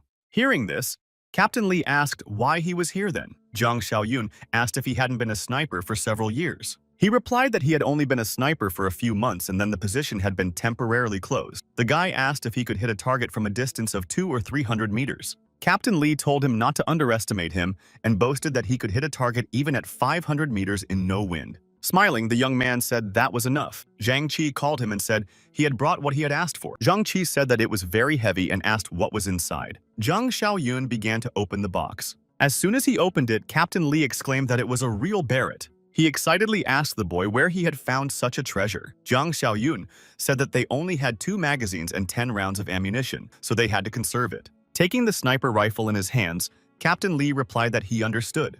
The boy asked Zhang Qi if everyone else was ready. He replied that everyone was ready. Then Xiaoyong told him to tell everyone to be on standby. The enemy could appear at any moment. Shan was on watch in the observation tower. She reported over the radio that she saw something strange. Captain Lee reported that he could see it too. It was an enemy attack. Everyone had to get ready. Lowering his binoculars, the man said that it was strange. There was no one left outside. Maybe they had already been sent to their deaths? Then the driver asked if they should stop and watch. Rui objected, noting that they were too close. It would be more difficult to attack next time if they were spotted. They were almost there, and the man radioed for them to hide behind the wall. When they were close enough, Shan reported that they were within firing range and gave the signal to shoot. Everyone started shooting at the cars approaching their hiding place. This heavy rain of bullets came as a big surprise to Rui's gang. One of the drivers was fatally wounded, and the uncontrolled car began to skid along the road. They managed to make several maneuvers and avoided a collision with the car, which overturned on the road.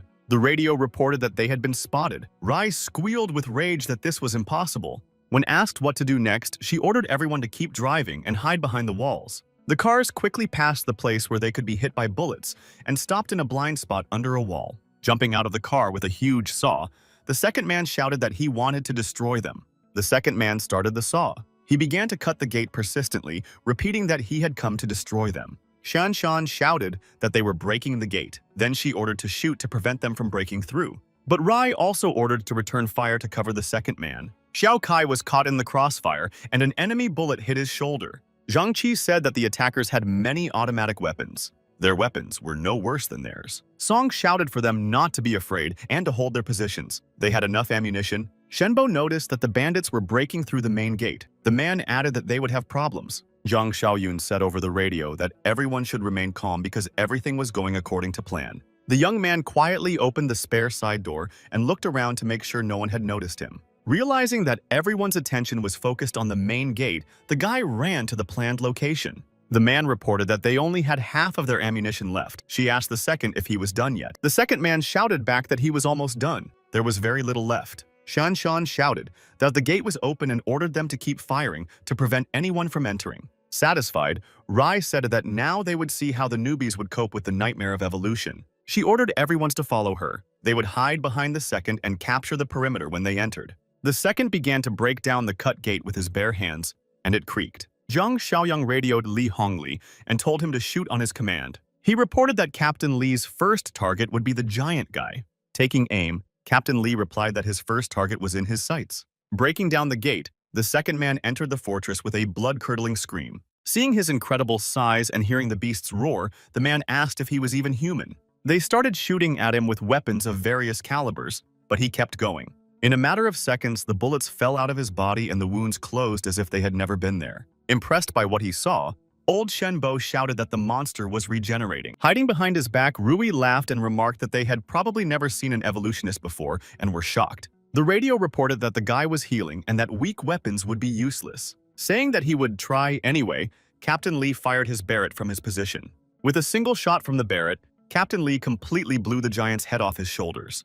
The giant's body swayed and fell to the ground, causing it to tremble. The bandits immediately began to ask what was going on and what had happened. Stunned by the loss of the second, Rui asked where they could have gotten such a caliber. Armed with an automatic rifle, Zhang Xiaoyun headed for the main gate to get to the enemy from behind. Entering the gate, the young man immediately shot one of the bandits. Chaos ensued, and they realized they were surrounded. Rui shouted that, damn it, they had miscalculated and underestimated their strength. Turning sharply back to the gate, she started shooting and ordered everyone to retreat to the cars. Recognizing the boy, she shouted that it was the same boy they had missed on the road. To cover her back from the bullets, she grabbed her driver and used him as a shield. Yan Xiaoyun noticed that she was reacting too quickly. Could she also be an evolutionist? She threw the guy right at Zhang Xiaoyun to prevent him from shooting. However, with his quick reflexes, the guy dodged the falling body without taking his eyes off her. The guy shouted that she was trying to escape. She was only a few steps away from the car. Watching her, Captain Li repeated that she was indeed trying to escape.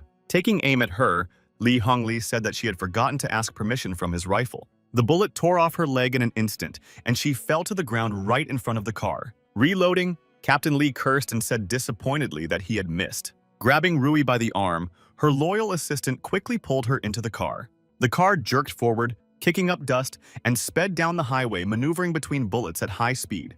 The radio asked what to do if they returned to take revenge. Zhang Xiaoyun replied that it was not a problem and that he knew where they were going. The system announced that the first part of the task had been completed and that he would receive 50 points. He would also receive 20 points for increasing his rating in the community. The second part of the task was to destroy the cannibals' base. All the members of this group rejoiced at their victory over the attackers and congratulated each other. Zhang Xiaoyun asked about their losses. He was told that there were only a few wounded. He then ordered them to be sent to the infirmary. They needed to be disinfected quickly. The bodies could be taken to the refrigerator and left with Chen Chong. He asked someone to take the survivors out of the abandoned building while it was still safe. Looking at the systems store, Zhang Xiaoyun exclaimed that there were 76 points for one wave. Today he would go wild. The gang's car finally reached their base. Their accomplices were already waiting for them. They pulled the wounded Rui out of the car, supporting her under her arms, and took her to the hangar. Seeing that she had arrived without one leg, the bandit asked what the hell had happened. Rui cursed and said that they had been too careless. She didn't think they would have heavy weapons. Enraged, Rui asked what they were staring at and ordered them to bring the human meat immediately. She called them useless idiots and ordered them to move faster. Rui emphasized that they weren't worth a finger of Second's hand. He called her a dirty bitch and remarked that even in her condition, she couldn't hold her tongue. Hearing this, she indignantly asked if he was going to obey. Then she ordered that he be seized. But no one even moved. She looked back at her assistants, but they stood rooted to the spot with their heads down. He pointed out that she was wounded and that the second was no longer there, so now he was the strongest among them. He added that the boys had already suffered enough from her. Then he asked them if he was right. Rui shouted for them to go away. No one listened, and she asked if they had decided to rebel against her. Rui screeched that they shouldn't even think she couldn't handle them. Everyone came closer and surrounded her. She screamed for them to wait. Laughing, he swung a metal pipe at her and she fell to the ground. All the bandits began to beat Rui, putting all their resentment and humiliation into their blows. He looked with satisfaction at Rui's battered body and carefully wiped her blood from his fingers. A man approached from behind and called out to the third. Hearing this, he turned around sharply and angrily asked what he had just called him. The man immediately fell to his knees and began to beg his boss for forgiveness. The boss told him to tell him what he had to say, but quickly. He said that the woman was dead, and so was the second. Many of their people had been killed, and their fighting power had been weakened. He started to say that if they met that mutant with tentacles, but the boss stopped him and told him to forget about him. They would just go to the guys from Saigon. Zhang Xiaoyun's car drove up to the former coal mine and stopped behind the mound. Zhang Qi said that Xiaoyun's brother was right and that this was their base. Zhang Xiaoyun said that they had to be very quiet and not make any noise so that they wouldn't be noticed ahead of time. After circling the area, they realized that they had left the base. Pointing to the body, Captain Li said that it was the woman he had shot. It turned out that they even killed their own people. Zhang Xiaoyun added that he was not even surprised. Then Zhang Qi said that the giant man did not look like Chen Chong. Captain Li added that he had also heard them talking about some kind of evolutionary. He asked what that meant and how to become one. The guy sighed and said that you had to eat people. This answer shocked the men. Zhang Xiaoyun explained that the surest way to gain zombie abilities was to eat people. Zhang Qi noted that Zhang Xiaoyun also had powers. Captain Li asked if they wanted to survive, they would have to eat others. He told them not to worry so much. It was the most obvious way, but not the only one. The boy put his hand in his pocket. Pulling something incomprehensible out of his pocket, Jiang Xiaoyun held it out on his palm. They asked what it was. He explained that evolutionaries and zombies could be generalized as mutants. Mutants need to absorb alien energy to evolve. In ordinary people, it is scattered throughout their blood and flesh. It's a small amount, but better than nothing. In rare mutants and evolutionaries, everything is concentrated in the core. The longer the disaster lasts, the more chances zombies have to gather energy in their cores. Captain Li said that they also have it. He started to say that if you eat zombie flesh, but Zhang Qi interrupted and shouted that he should do it himself and he wouldn't. Jiang Xiaoyun said that ordinary people just get infected. Only mutants like Chen Chong can become stronger by eating zombies. The system announced that the second part of the task had been completed. He would receive a reward of 50 points. He was surprised but thought to himself that a base without people was no longer a threat. Hearing a cry of danger, the boy reacted instantly and stabbed the zombie in the head with a knife. The boy noticed that this zombie was able to sneak up on them unnoticed, which was strange for ordinary zombies. Taking the core out of it, the guy said that it was an interesting skill. It seemed that the hunt had not been in vain. He handed both cores to the men. Zhang Qi immediately said that he would not take it and that he could give it to Li. Captain Li first looked at the cores with disgust, but then decided to take them. Cursing, he closed his eyes and ate both cores. He felt the result very quickly and said that it was a pleasant sensation. Xiao Yong said that he was only on the path to evolution. This power would not be enough to rule the apocalypse, so there was no need to rush. Li Hongli said he understood and told him not to worry. Jiang Xiaoyun said that the problem was solved and they could return. As planned, they arrived at the former Saigon steel factory in hopes of joining that team. They were immediately stopped and asked who they were. He replied that he was the third from the coal factory. The guard looked at him and told him to wait while he reported to his boss. After a while, the guard returned for them and led them to meet the boss. Seeing the third, the boss asked why he had come this time. The woman asked where Rui and the second were. The third replied that they had been attacked. His sister and the second had tried to protect them but had not been able to save them. The boss ordered that the third and his men be taken to a safe place to rest. When they left, the boss whispered something to the woman and she replied that she thought so too. The man called the third again, and he indignantly asked what he had called him. He apologized and said he had a bad feeling. The third called him paranoid and asked what he was talking about. He pointed to the room and told him to pay attention to the steel doors and windows. The room looked more like a prison cell. The door suddenly opened and a guard appeared. He told the guys to get out. The guard led them back to the boss, but there were quite a few guys from his gang gathered there. Realizing that something was wrong, the third guy asked the boss if something had happened. She asked what he thought they should do with the man who had killed their leader. Frightened, the third immediately called them Sister Lin and Brother Dapin, assuring her that it was all a misunderstanding. Lin said that he was talking about a misunderstanding. She asked Li Chen to explain to him before they sent him to the other world. He said he had been at the coal factory. Jin Rui's battered body was lying in the yard. The other man was gone. He had disappeared. There were no signs of a struggle. He noted that the only reasonable explanation was betrayal. They took advantage of her injury and finished her off. The third man shouted back that it wasn't true. They had no evidence, just guesses. Boss Dapin laughed when he heard about the evidence and asked what world he was living in. Why did they need evidence? Then he added that To be honest, they would have finished them off long ago if it weren't for the strength of the second enrui. After that, he gave the order to finish them off. One of the men begged for mercy and said he had valuable information. The woman was interested in his words and asked what kind of information it was. He said that a large group of people had gathered east of the city and that they had a lot of supplies. They had defeated Drugo and Rui. He promised to take them there if they spared his life. Lin asked how strong these people were compared to them. He replied that they were about the same. She approached Boss Doppin and said that they could be a serious threat. The man added that those people did not know how to become evolutionaries because he had not seen any among them. The boss asked why they had lost to them. He said that the people had powerful weapons. He noted that ordinary bullets would not kill the second one, but they had finished him off with a single shot. After listening to him, she said that this was indeed good information. The man rejoiced and asked if he would be pardoned. Smiling, she gave this order to kill everyone without exception. The man shouted that he had told them everything, but no one was going to listen to him. Looking at the bodies, the boss asked what they were going to do and emphasized that such a problem needed to be dealt with quickly. She replied that attacking with powerful weapons was risky. They needed to become stronger to ensure victory. She then ordered them to send out scouts. They needed to find out if they knew about the evolution. With 126 points, he decided to see what he could buy with them. Seeing a box of second-level dark technologies, the guy said that luck was on his side. His points allowed him to purchase 2 boxes at once, using 55 points. One box contained food supplies, and the other contained dark technology. Opening the dark technology box, the boy was very happy because he had received another potion that increased his strength by 20 points. At that moment, there was a knock on the door, and Zhang Xiaoyun replied that they could come in. Shan Shan entered the room and reported that they had caught a suspicious person. Sighing heavily, the boy got up and said he would go check it out. The man demanded that they call their leader and assured them that he was not their enemy. Hearing that he wanted to meet the leader, Zhang Xiaoyong asked if he was looking for him.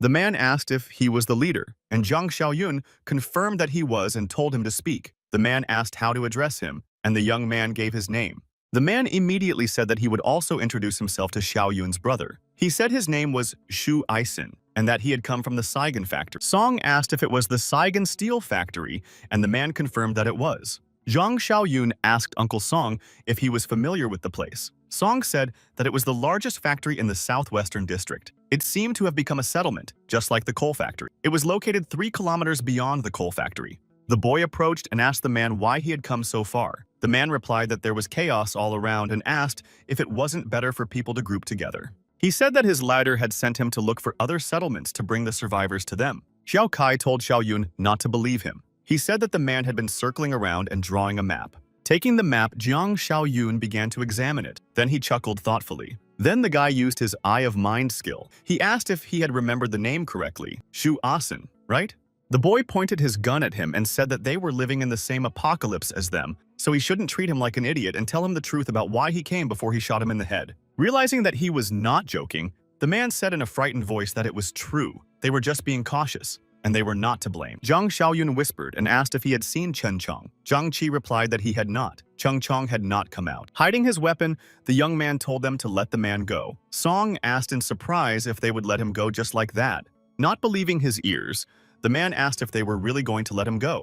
On top of that, the young man handed him a card and told him he could take it. The man immediately fell to his knees in front of him and began to thank Brother Xiaoyun. As soon as he was released through the gate, the man immediately began to run quickly down the road. The young man smiled slyly when he thought about how many points he would get for the steel factory. 5 months later, at the Saigon factory, 2 men were taking out the trash. One said he heard that people had disappeared again.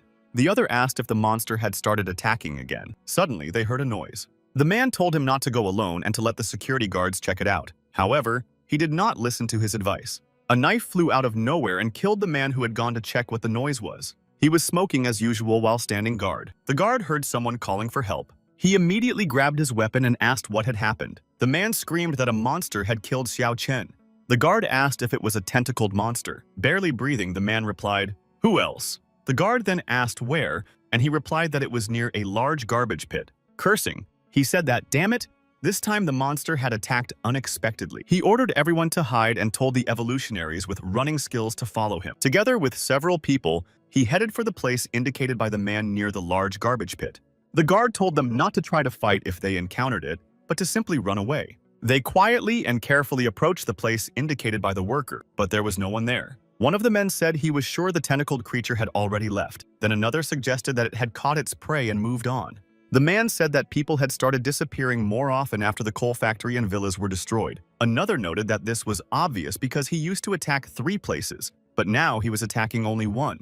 After carefully examining the tracks on the ground, the guard thought that someone else must have done it. The system reported that his goal was to expand the community as much as possible. The current count was 38 people. Zhang Xiaoyun said that this time he had lasted longer than in his previous life. If nothing changed, the revival of civilization would not be a fairy tale. Several months had passed, but the assignment for the steel factory had not appeared. Getting out of the car, Shan greeted Xiaoyong and told him they were back. The boy jumped down to them from the wall he had been standing on and asked if anyone had noticed their hunt. Zhang Koqi replied that they were already strong enough to notice if they were being followed, so he shouldn't worry. Then Zhang Xiaoyong asked how Xiao Shui was doing and if he had gotten used to it yet. He nodded in response. Xiao Shui said that Uncle Xiao Yun wasn't worried. Everything was cool. She added that it was true and reported that he had dealt with the zombies himself today. He said that was great and ordered her to take the mutant cores to the warehouse. The system announced the start of the 3rd part of the hunter's mission. The threat had to be eliminated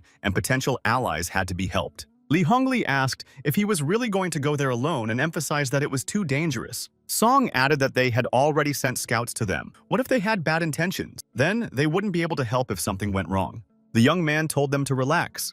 With his current strength, even Chen Chong couldn't hurt him, let alone them. That was why he wanted to go. That way they would find out whether they were enemies or friends. Zhang Xiaoyun said that he was entrusting the defense of the fortress and the town of Shenbo to Captain Li and the rest of those present. Shenbo told him not to worry and to be careful. After all, they couldn't do without him here. Returning from inspecting the landfill near the steel factory, guard Li Chen said to let him through because he had important information. The guard said that he had already said that only the 2 leaders could enter. Then he grabbed the guard by the neck and lifted him up. Another guard asked Li Chen if he had lost his mind. Suddenly, his anger subsided and he realized that he was squeezing the man's neck in his hands. He immediately let go of the guard and began to apologize. Li Chen himself did not understand what had happened. He thought to himself that he had lost control of his emotions again, and lately, this had been happening more often. Coughing, the guard asked what was wrong with him and emphasized that the leader valued him, but that didn't mean they wouldn't touch him. Hearing his voice, the leader asked if it was Li Chen and ordered the guard to let him in. The guard said he could come in. Upon entering, he said he had come about the tentacle attacks. But he had a different theory about these attacks. He said he had checked the scene and found female footprints. The victim was a man. She asked if he thought someone else was killing them. Li Chen confirmed this. Lin said she understood and noted that this was useful information. She then asked him not to tell anyone about it. When he asked her why, she replied that the tentacle was enough to scare everyone. They would refuse to go outside. He wanted to say something, but she stopped him and said she would make sure things wouldn't get any worse. He didn't say anything else, but his expression indicated that there was more he wanted to discuss. Then Lin approached him and asked if Li Chen wanted to talk some more. Quickly jumping back to the door, Li Chen said he had said everything and said goodbye to Lin. As he walked out the door, Li Chen said that he had forgotten to ask about it again. Laughter came from the adjoining room, and the man remarked that she was too careless. She replied that he could take on the job himself if he was so careful. He said okay, and, throwing the man's head into the trash can, added that she would clean it up. Near the steel factory, Sigan Jiang Xiaoyun destroyed a small group of zombies. Realizing that he was almost there, the boy said it was time to change his appearance a little. He took out a pair of scissors and trimmed his hair a little to change his hairstyle. To avoid looking too neat, he took some dirt and rubbed it on his face with his dirty fingers. To complete his new look, the guy added glasses and replaced his skinny jeans with a worn jacket. At the entrance to the factory, a man shouted at the boy to stop and tell him who he was. Pretending to be happy to see him, the boy said that he had noticed some people living nearby. Then he exclaimed joyfully that it was great that there were other survivors. The man asked in surprise if he was alone and inquired how he had managed to survive for so long. Zhang Xiaoyun replied that there had been 10 of them, but recently a horde of zombies had attacked and the rest had been killed. Only he had managed to escape. Then the man said that he didn't seem very strong. Feigning surprise, Xiaoyong asked what he meant by strong. Then he immediately said that he wasn't really very strong, but he had some experience fighting zombies and would try his best. Smiling, the man said that wasn't what he meant, but that he shouldn't worry about what he said. After that, the man said that if he wanted to join them, he could follow him. Adjusting the pistol in his holster, the man said that first he had to pass a test. Noticing this, Zhang Xiaoyun thought that it would be difficult to find good people in this factory. Suddenly, They heard Li Chen's voice asking what was going on. Looking at the young man, he said that he didn't recognize him. The man told Li Chen that the boy was alone and that he was taking him for a search. Li Chen asked why he was being taken away and ordered a search of the area. Zhao Yun thought that he was definitely going to take him to a deserted place and kill him. He told the boy to hand over his weapon and then he could pass. Zhang Xiaoyun asked if he should believe them, that if he handed over his weapon, they wouldn't kill him. Li Chen said that it was the apocalypse and these were security measures against evil people. Then he ordered him to leave if he didn't want to hand over his weapon. Handing him the knife, Zhang Xiaoyun said that if that was the case, then he could take it. Taking the knife, Li Chen searched him for hidden weapons but found nothing. The guy thought that he still had some moral principles left. It seems that the people from this factory are different from those savages in the villas and the coal factory. Finding no other weapons, Li Chen said that it was difficult to survive with only a knife and asked if the guy was an evolutionist. The boy immediately replied that it was possible because he felt much stronger than usual. Li Chen told him to come with him and explained that they had a rule to report such people to their superiors. Li Chen led the boy to a room and told him to wait in the reception area for now. Jiang Xiaoyun asked what kind of reception room it was with reinforced doors, adding that it looked more like a prison cell. After a while, a man entered the room, apologized for the wait, and asked the boy his name. The young man replied that his name was Jiang, and realizing that he had almost slipped up, repeated that his name was Jiang Ye. Dapin said that he had been told that the boy had undergone evolution and asked if it was true. The boy replied that he could tell from the tone of his voice that he already knew the answer. At that moment, an axe flew towards the young man, but Zhang Xiaoyun did not even flinch. The axe flew very close to Zhang Xiaoyun and stuck in the wall behind him. The first thought was that it was an attack, but glancing sideways at the man, the boy thought that he was probably testing him. Poking the axe stuck in the wall with his finger, the young man indignantly declared that it was dangerous. The man laughed and then said that it meant he had understood correctly. Zhang Xiaoyun continued to protest, emphasizing that if the man had made a mistake, he would have died. The man replied that such losses were acceptable. He said that they both knew how to become evolutionists. The boy confirmed that he was aware of this. Dapin said that he was warning him not to let others find out about the method of evolution. Only a few people knew about it, saying that if he told anyone, the man lunged sharply toward the boy. Grabbing him by the neck, the man said that in that case he would finish him off. The boy thought that was close. He thought to himself that he was lucky that the man had attacked him with his bare hands. He would have reacted reflexively if the man had had a weapon. He thought that killing this man would not guarantee him 80 points from the system. Letting the young man go, the man remarked that he had excellent reflexes and had even managed to get a weapon. The man told the young man not to get cocky. He added that he had some experience, but his strength was beyond imagination, and asked if he understood. The young man replied that he did. Then Dapin said he would turn a blind eye to the fact that he had brought a knife here. Dapin told the guys that Jian Ye needed to wash up and change his clothes. Then they should take him to the meeting room. The guard informed Dapin that he had brought him. Dapin said that he wanted to introduce the new member of the team, Jian Ye. He said that Huang Lin was also a leader. The other two were the leaders of the settlement, Li Chen and Huang Bin.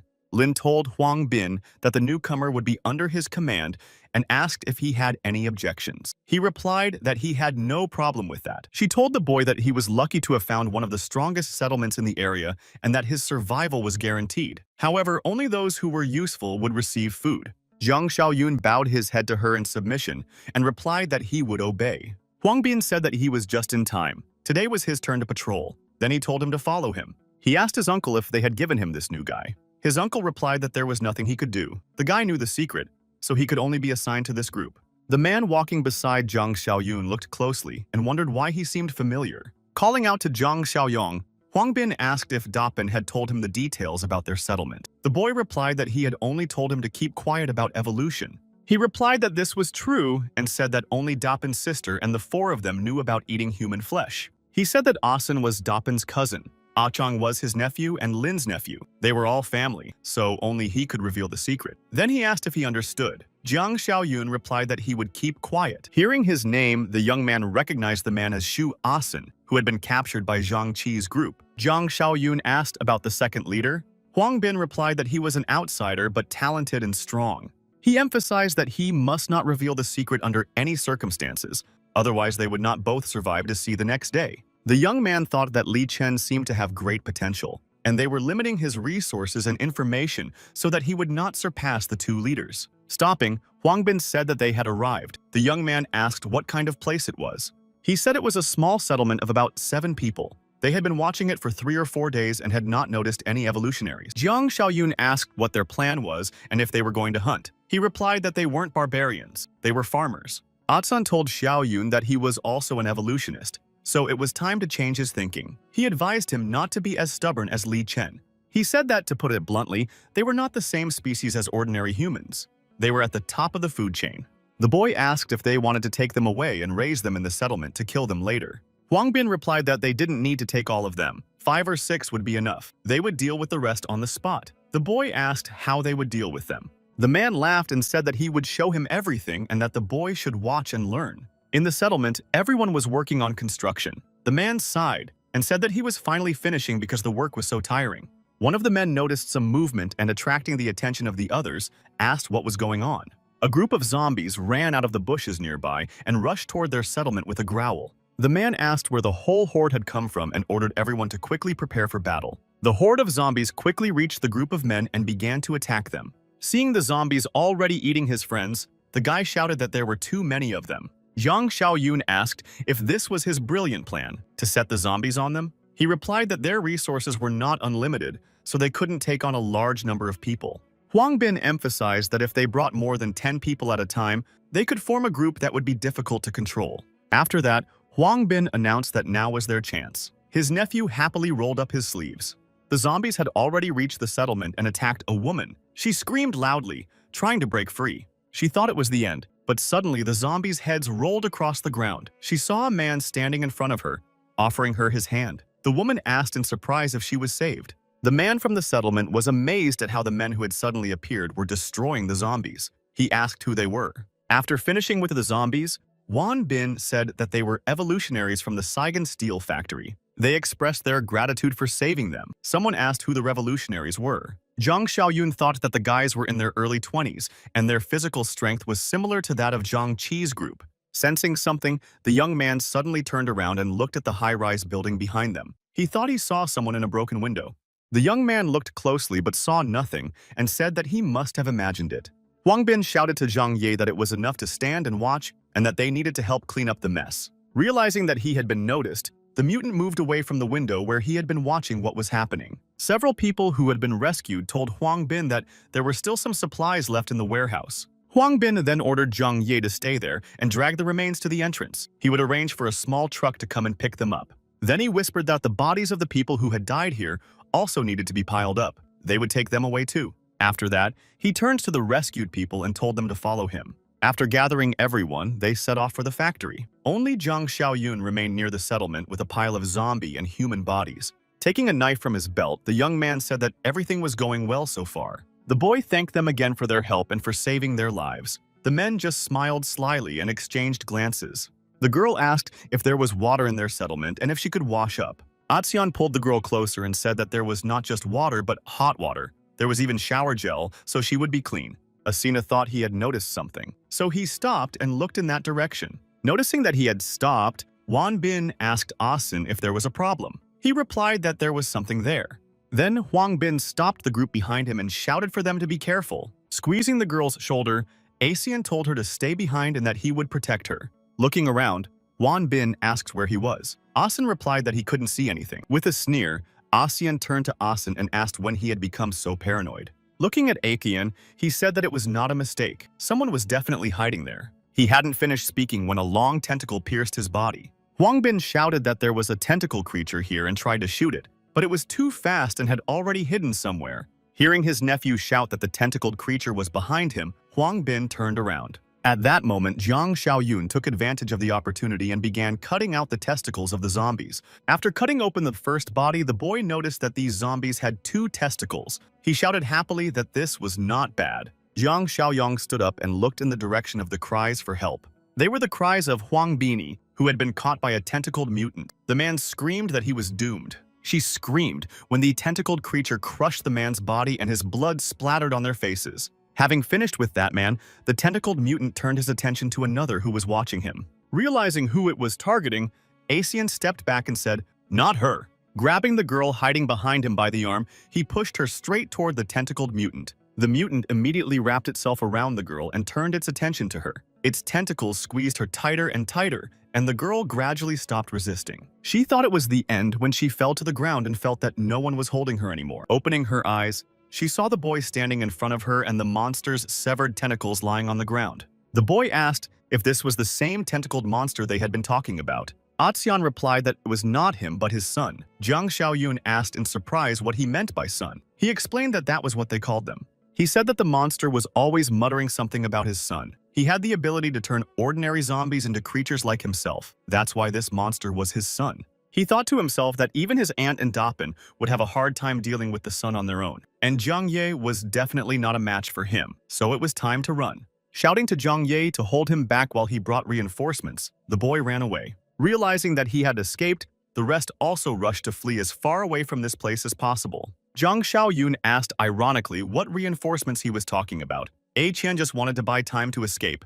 The tentacle mutant didn't miss the opportunity to grab the guy while he was distracted. The guy smiled, remembering that they called him the tentacles son, and said it was funny. Jiang Xiaoyun sharply pulled the mutant by its tentacles and pulled it towards him. He informed the confused mutant, who did not expect this, that he was interested in him. The tentacle mutant began to resist when he realized that the boy was pulling him toward him. Jiang Xiaoyun said that he had no reason to test his new abilities, so he would test them on him. The guy decided to try out his new physical overload ability and activated it. After activating the ability, the boy pulled the monster toward him again by its tentacles. The tentacled mutant instantly fell to the ground, and the guy dragged it toward him. Leaning his foot against its face, Jiang Xiaoyun jerked his hands sharply, tearing off the mutant's tentacles and freeing his hand. To keep from screaming in fear, the girl covered her mouth with her hands and kept her eyes on the guy who was fighting the scary monster with his bare hands. First, the guy tore off the mutant's tentacles so that it couldn't grab him. Then he tore it to pieces to make sure it wouldn't get back up. When he was done with the monster, the guy went over to the girl and asked if she was okay. He wanted to touch her to calm her down, but the frightened girl jumped away from him.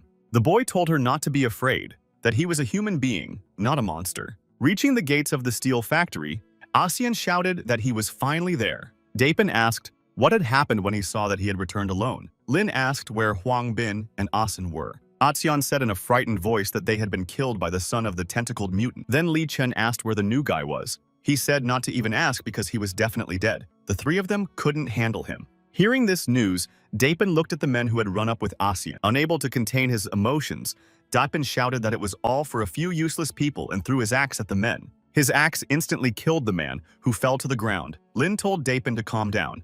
Suddenly, a bundle of monster tentacles fell to the ground right in front of him. Everyone was shocked when they saw Zhang Ye standing in front of them with a girl. Li Chen joyfully exclaimed that Zhang Ye had survived. It was clear from his reaction that he was genuinely happy to see the boy. Looking at the bundle of tentacles, Lin asked if they were parts of the monster. The boy replied that he had finished off his son, or whatever they called him, and by doing so, he had avenged their relatives. She wondered how strong this boy was when she heard that he had defeated a mutant. Jiang Xiaoyun said that they had prepared people and transportation because they needed to take the prey away. In the office, Dapin asked if he was sure that the tentacle monster's son was stronger than Li Chen. Atsuan replied that the creature had instantly killed his uncle and Asuna. When asked if Li Chen could have done the same, the young man said he doubted it. He turned to them and said that, to be honest, even they would have had problems. Dapin reported that Zhang Ye did not react when he threatened him, but only managed to draw his weapon and did not take a fighting stance. He then asked how he could be so strong. Lin said that the son of the tentacle man relied on ambushes. Perhaps they had exaggerated his strength. Danpen said that was logical, but they couldn't leave such a guy around. If he conspired with Li Chen, it would be bad. There was a knock at the door and Li Chen entered. He said he brought his condolences. The boss replied that they had been in the apocalypse for so long that they could forget about formalities and get straight down to business. Then Li Chen said that in his opinion, Zhang Ye's strength was similar to his and suggested appointing him as another leader of the settlement. Giving Li Chen a dark look, Dapin said he was against it because they didn't know his past. Lin noted that he had the strength to become a leader, but he had no achievements or contributions. No one trusted him. Li Chen indignantly asked if destroying the son of the tentacle monster wasn't enough. Smiling slyly, she said that if he could kill the tentacle monster himself, it would solve two problems at once. Li Chen replied that even they couldn't do it, so how could he? He then added that it was unfair. She told him not to worry because they weren't sending him to his death. The entire settlement would be mobilized. They would finish off the monster once and for all. After listening to them, Jiang Xiaoyun noted that their entire plan revolved around him. The boy remarked that he hadn't lived here long, but was already being given the leading role. He then asked if they were sure. Lin smiled and replied that of course they were because he was stronger than her and Dapin.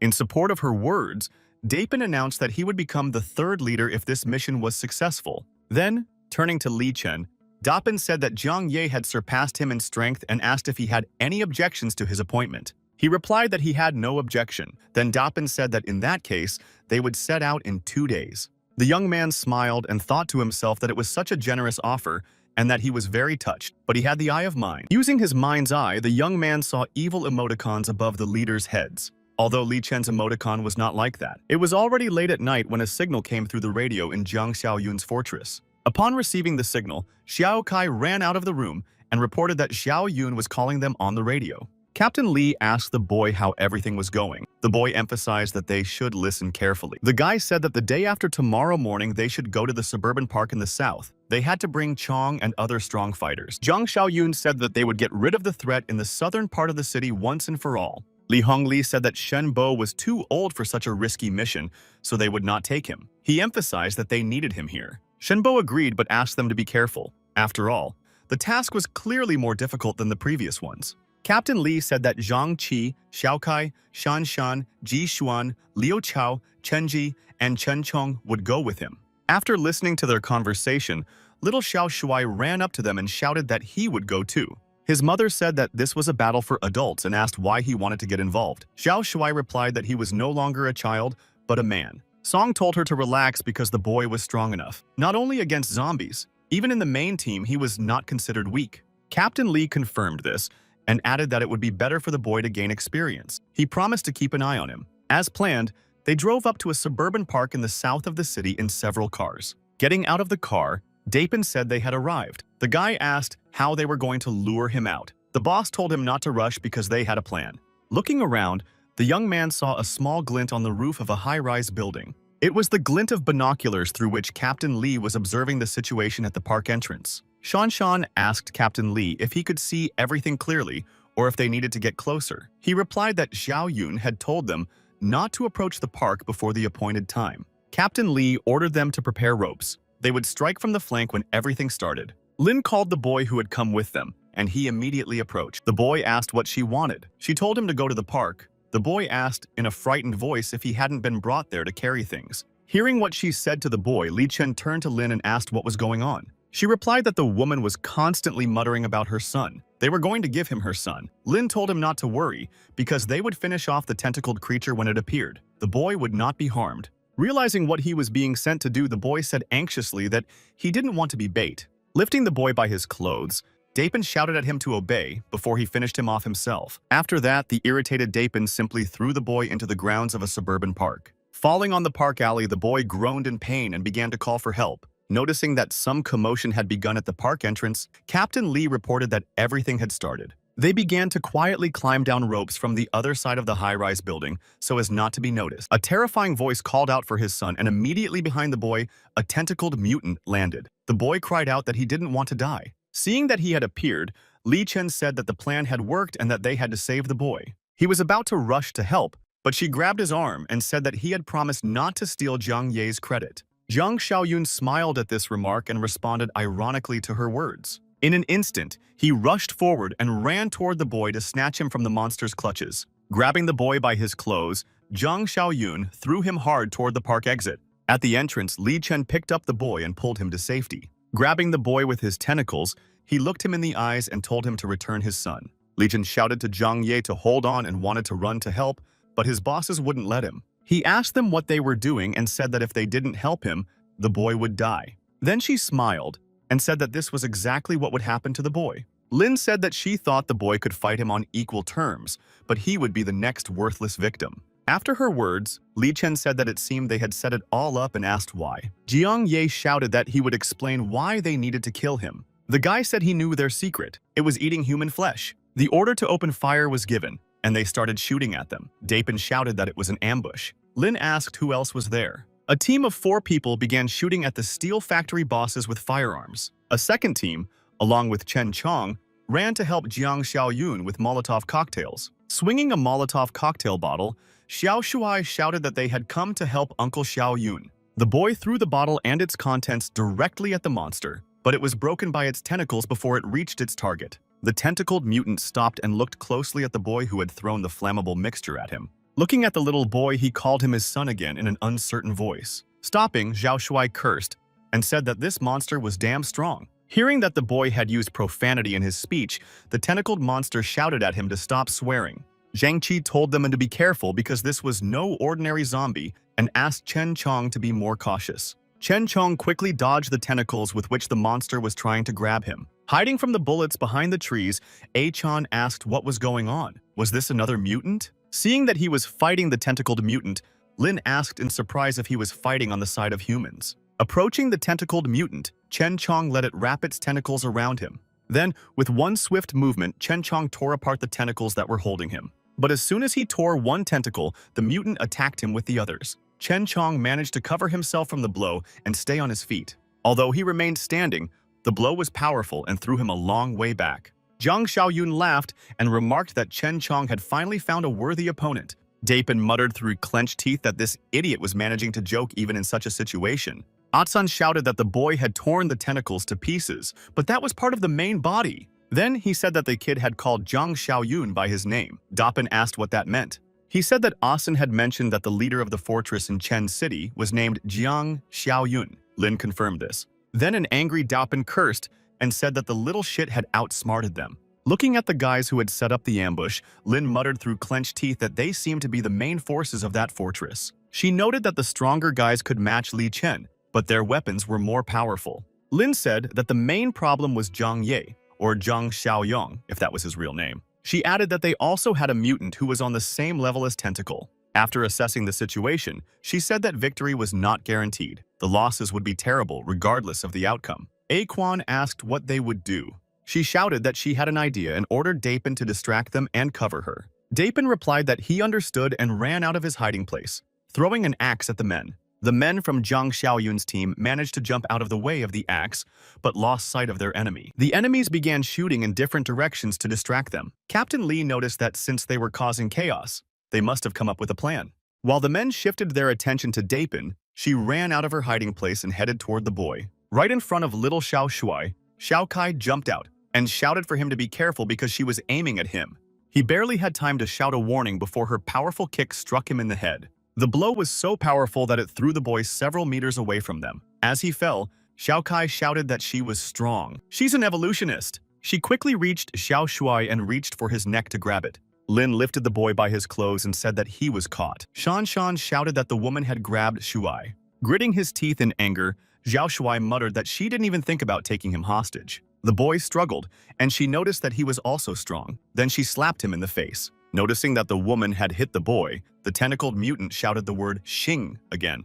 While he was distracted by the boy, Chen Chong took advantage of the opportunity and jumped on the mutant's back. Chen Chong was about to twist the mutant's neck, but Zhang Xiaoyun told him to calm down and let him go. This request surprised and confused Chen Chong. Turning his head toward Zhang Xiaoyun, he growled, "Why?" Zhang Xiaoyun explained that he was now willing to risk his life and that it would be better not to stand in his way. Lin shouted for them to lower their weapons if they didn't want to see the boy decapitated. Captain Li shouted back that she should let the boy go and take him hostage instead. Noticing how everyone was worried about the boy, she smiled and remarked that it meant she had chosen the right target. Li Hongli muttered that he would never be able to explain to his mother if anything happened to the boy. Squeezing the boy even tighter, Lin shouted for them to drop their weapons on the ground and move back 100 meters. Raising his hand and lowering his rifle, Captain Li told everyone to obey her order. She shouted for them to order their monster to finish off the tentacled mutant. Dapin warned Lin of the danger, and she noticed that the mutant's tentacles were already approaching her.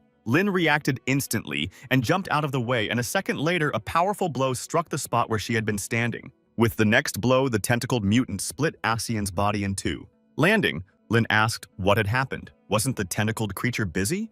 Looking in the direction where the mutants were fighting, she was surprised to see that they were just watching. Captain Li shouted at Xiao Shuai to run away, but one of the mutant's tentacles had already wrapped around the boy's leg. Jiang Xiaoyun shouted to Captain Li that everything was fine and the boy was not in danger. The tentacled mutant wrapped itself around the boy and lifted him closer to itself. Looking at the boy, the tentacled mutant called him Shuai's son. The boy called out to Zhang Shengji and told him that he had kept his word. His wife and son were fine. Hearing how the mutant called Zhang Xiaoyun Shuai, he asked if this was really his father. Zhang Xiaoyun confirmed that it was his father. and noted that he had not been mistaken. His father had become just like his brother Chen Chong. The boy burst into tears and rushed to hug his father without fear. Dapin shouted that this was some kind of drama they were staging. Then he said he didn't care and gave the order to retreat.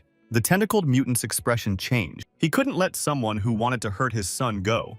His tentacles quickly caught up with Dapin, even though he was running fast. The tentacles wrapped tightly around Dapin's body like ropes and began to squeeze him. Dapin shouted to Lin, who was standing nearby, to quickly cut off the tentacles. But she did not respond to his command, and he asked Huan Lin what she was waiting for. She had no intention of helping him and simply began to run away. Dapin shouted after her that she was stupid and asked how she could abandon him. As she ran away, she thought that they would hardly be able to defeat the tentacled creature even together, let alone the rest of them. The only option left was to abandon Dapin and run away. Wang Lin felt something grab her leg and yank her sharply. Lin immediately fell to the ground. When the grip loosened, she got up. Her broken glasses fell off, and she shouted that the bastard should go to hell. The tentacled mutant yanked her again and she fell. He began to pull her toward him. Seeing that it had grabbed his partner, Dapin said that the bitch thought she could escape on her own. Serves her right. Dapin called out to Li Chen and shouted that now they were the only ones left. Li Chen cursed and said there was no choice. But suddenly, feeling a hand on his shoulder, he turned around and saw Jiang Xiaoyun. Li Chen asked when he had managed to sneak up on them. Jiang Xiaoyun told him not to move and said he would help him get out of this alive. When Li Chen didn't rush to free him, Dapin shouted that he was a bastard and a traitor. The tentacled mutant slammed Dapin to the ground, scattering asphalt into pieces. For a second, its tentacles let go of Dapin, but then they swung back and hit his body with such force that it was blown to pieces. Seeing the death of her former partner, Wan Lin asked him to let her go. However, he slowly squeezed her until she became mincemeat in his clenched tentacles. The system reported that the third part of the task of hunting down the villains was complete. He would receive 80 reward points. The conditions for completing the task were to destroy the threat and help potential allies. After reading this, Jiang Xiaoyun asked if the potential ally was Zhang Shenji. Then Jiang Xiaoyun looked at the stunned Li Chen and asked if he had any questions. Li Chen asked if they had come from the eastern suburbs. He confirmed this. Then Li Chen asked what he meant when he talked about eating people. Jiang Xiaoyun asked if Li Chen thought that evolutionaries became evolutionaries by accident. Alarmed by the boy's words, Li Chen said uncertainly that in order for evolution to begin, they had to eat human flesh. He remembered how a little girl told her mother that she also wanted meat. She replied that she should stop being so fussy and explained that her uncle needed strength to protect them. The woman asked Li Chen to forgive the little girl because she didn't understand yet. Giving her his tray of meat, Li Chen said it was okay. Let the little girl eat if she wanted to. Then her mother cried out in a frightened voice that she didn't need it. Realizing what kind of meat it was, Li Chen immediately felt sick at the mere thought of it. Li Chen remembered cases when people ran up screaming that the tentacled creature had returned, and several people had already disappeared. He asked if they had seen it, but they replied that they hadn't, otherwise they wouldn't have survived. The woman was searching everywhere for her daughter, who had disappeared on the same day that the tentacled creature had appeared. Then Li Chen realized that the tentacled creature was not responsible for the disappearances. The meat they were being fed was the flesh of the missing people. He immediately felt nauseous. His eyes were filled with hatred at the realization of what his former leaders had done. He immediately ran to the mutilated bodies of his former leaders and could not contain his anger. Li Chen shouted that Dapin was a devilish bastard and began to beat the bodies and tear them to pieces. Sitting on the ground, he sighed heavily, feeling anger and despair at the same time. Turning to Jiang Xiaoyun and his team, Li Chen asked if they had also gained power by eating people. Captain Li indignantly asked him who he thought they were. Of course, they didn't do that. Zhang Xiaoyong told him to relax because they knew more than him. There were other ways to gain strength. Throwing him a core he had taken from a zombie, Zhang Xiaoyun said that they used it. The guy explained that they were mutant cores. They could be obtained from zombies or evolvers. They were harder to find than human flesh, but they were more effective and had no side effects. Then Li Chen asked what these side effects were.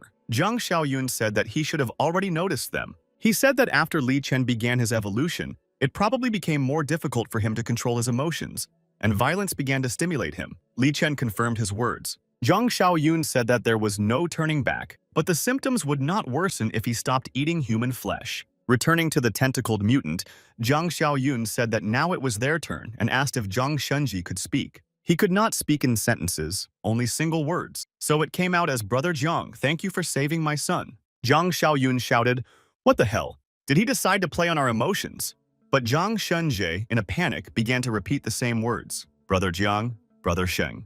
Then the boy said that it was okay and that Zhang Shenjia should calm down because he understood everything. He said that it reminded him of Chen Chong. The speech center was damaged, but his mind and memories remained. Jiang Xiaoyun noticed that he looked terrible and that it would not be easy to restore him to normal.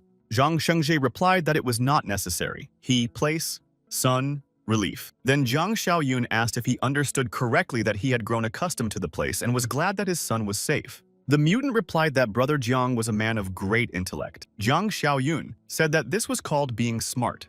The young man turned to Li Chen and said that all threats had been eliminated, but he would have to take the rest of the people from the steel factory with him. Li Chen immediately refused and emphasized that he had eaten human flesh. People would be in danger if he became their leader. Then Jiang Xiaoyun asked if Captain Li would take control of the steel factory. When he agreed, Jiang Xiaoyun said he would take Li Chen with him. Taking Li Chen by the shoulder, Jiang Xiaoyun quietly said that he would keep an eye on the demon in his heart. Desperate cries for help could be heard from the outskirts of a neighboring town. The boy stopped his friend and said that there was nothing they could do to help. Running away from the mutants, the boy fell and injured himself. They were already close enough that there was no hope of rescue. The mutants' thorny vines enveloped him, but he continued to beg for help from the fleeing people. The mutants pounced on the boy. Screams could be heard from the green mist that enveloped them. After feasting on the boy, they looked at his remains and waited for the transformation. Parts of his torn body were joined together by vines and other plants. The monster came to life and groaned. She stopped and said she couldn't run anymore. The woman was breathing heavily and gasping for air. The boy ran up to her and told her to get up and run, otherwise they would tear her to pieces. Another boy from their group told them to be quiet and listen. Everyone fell silent and began to listen to the sounds around them. The boy said it sounded like the wind.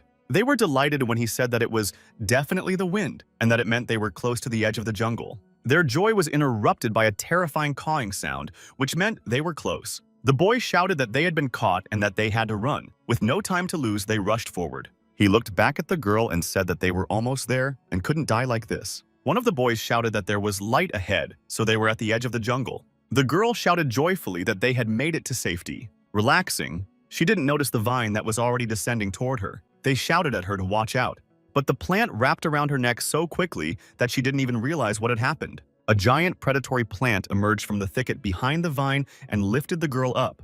The monster plant pulled the girl toward it and bit off half of her.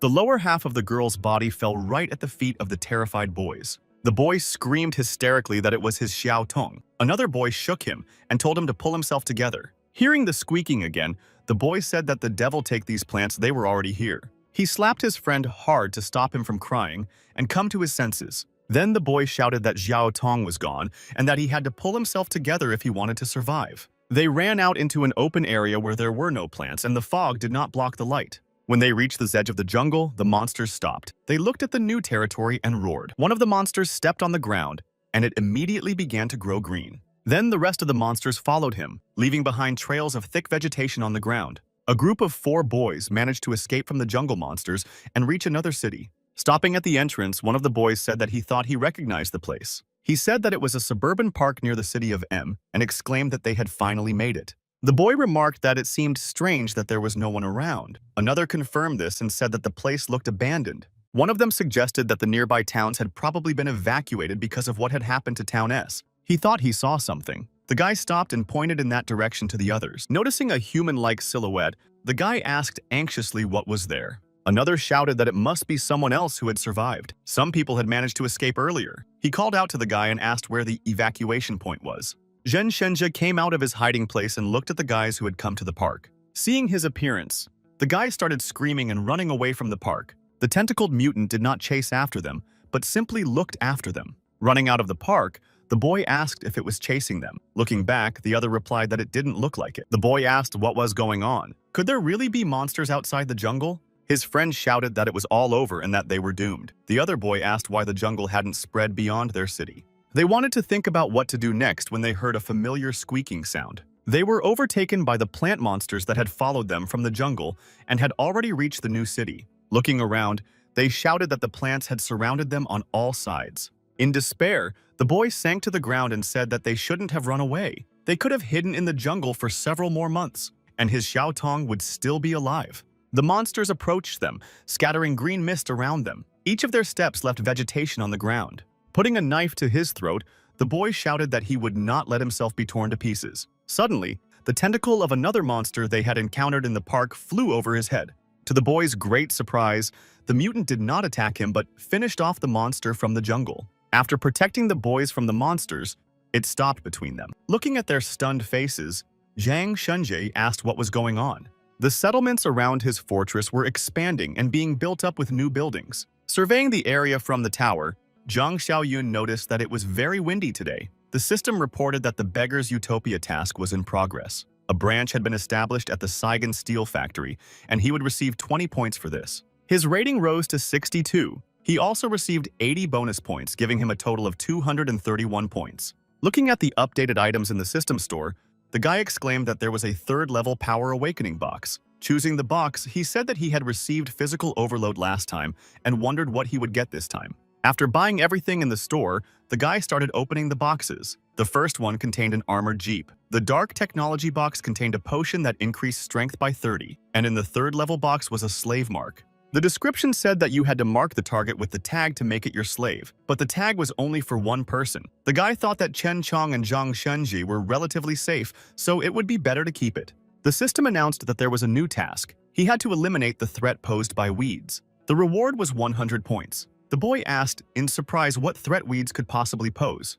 Looking at the garden they had organized near the fortress, the boy asked if he should weed the beds or something. Suddenly, the radio asked if he could hear them and reported that Xiao Shuai's father was in trouble. Someone asked if they were zombies and what was going on. The man asked if the mutant was also in Chief Jiang's group.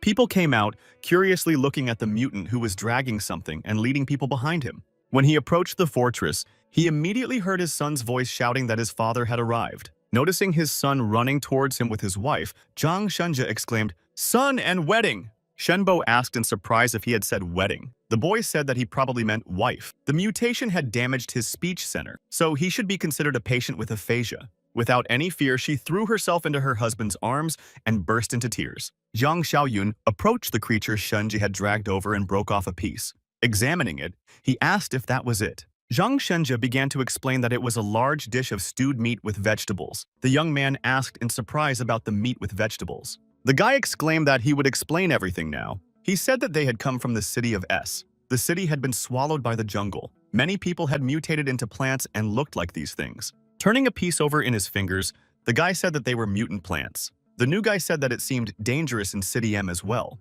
Zhang Xiaoyun replied that they had already seen that the city's inhabitants had turned into zombies. He turned to Shenbo and reported that there was an armored jeep near the ruined wall 2 streets away from the base. He then asked him to send someone to bring it back. He told the rest to go with him to check the borders between the cities. On the outskirts of the city, rows of sprouts covering the ground were already visible. The boy shouted that these vines had grown stronger. Zhang Xiaoyun looked closely at the plants.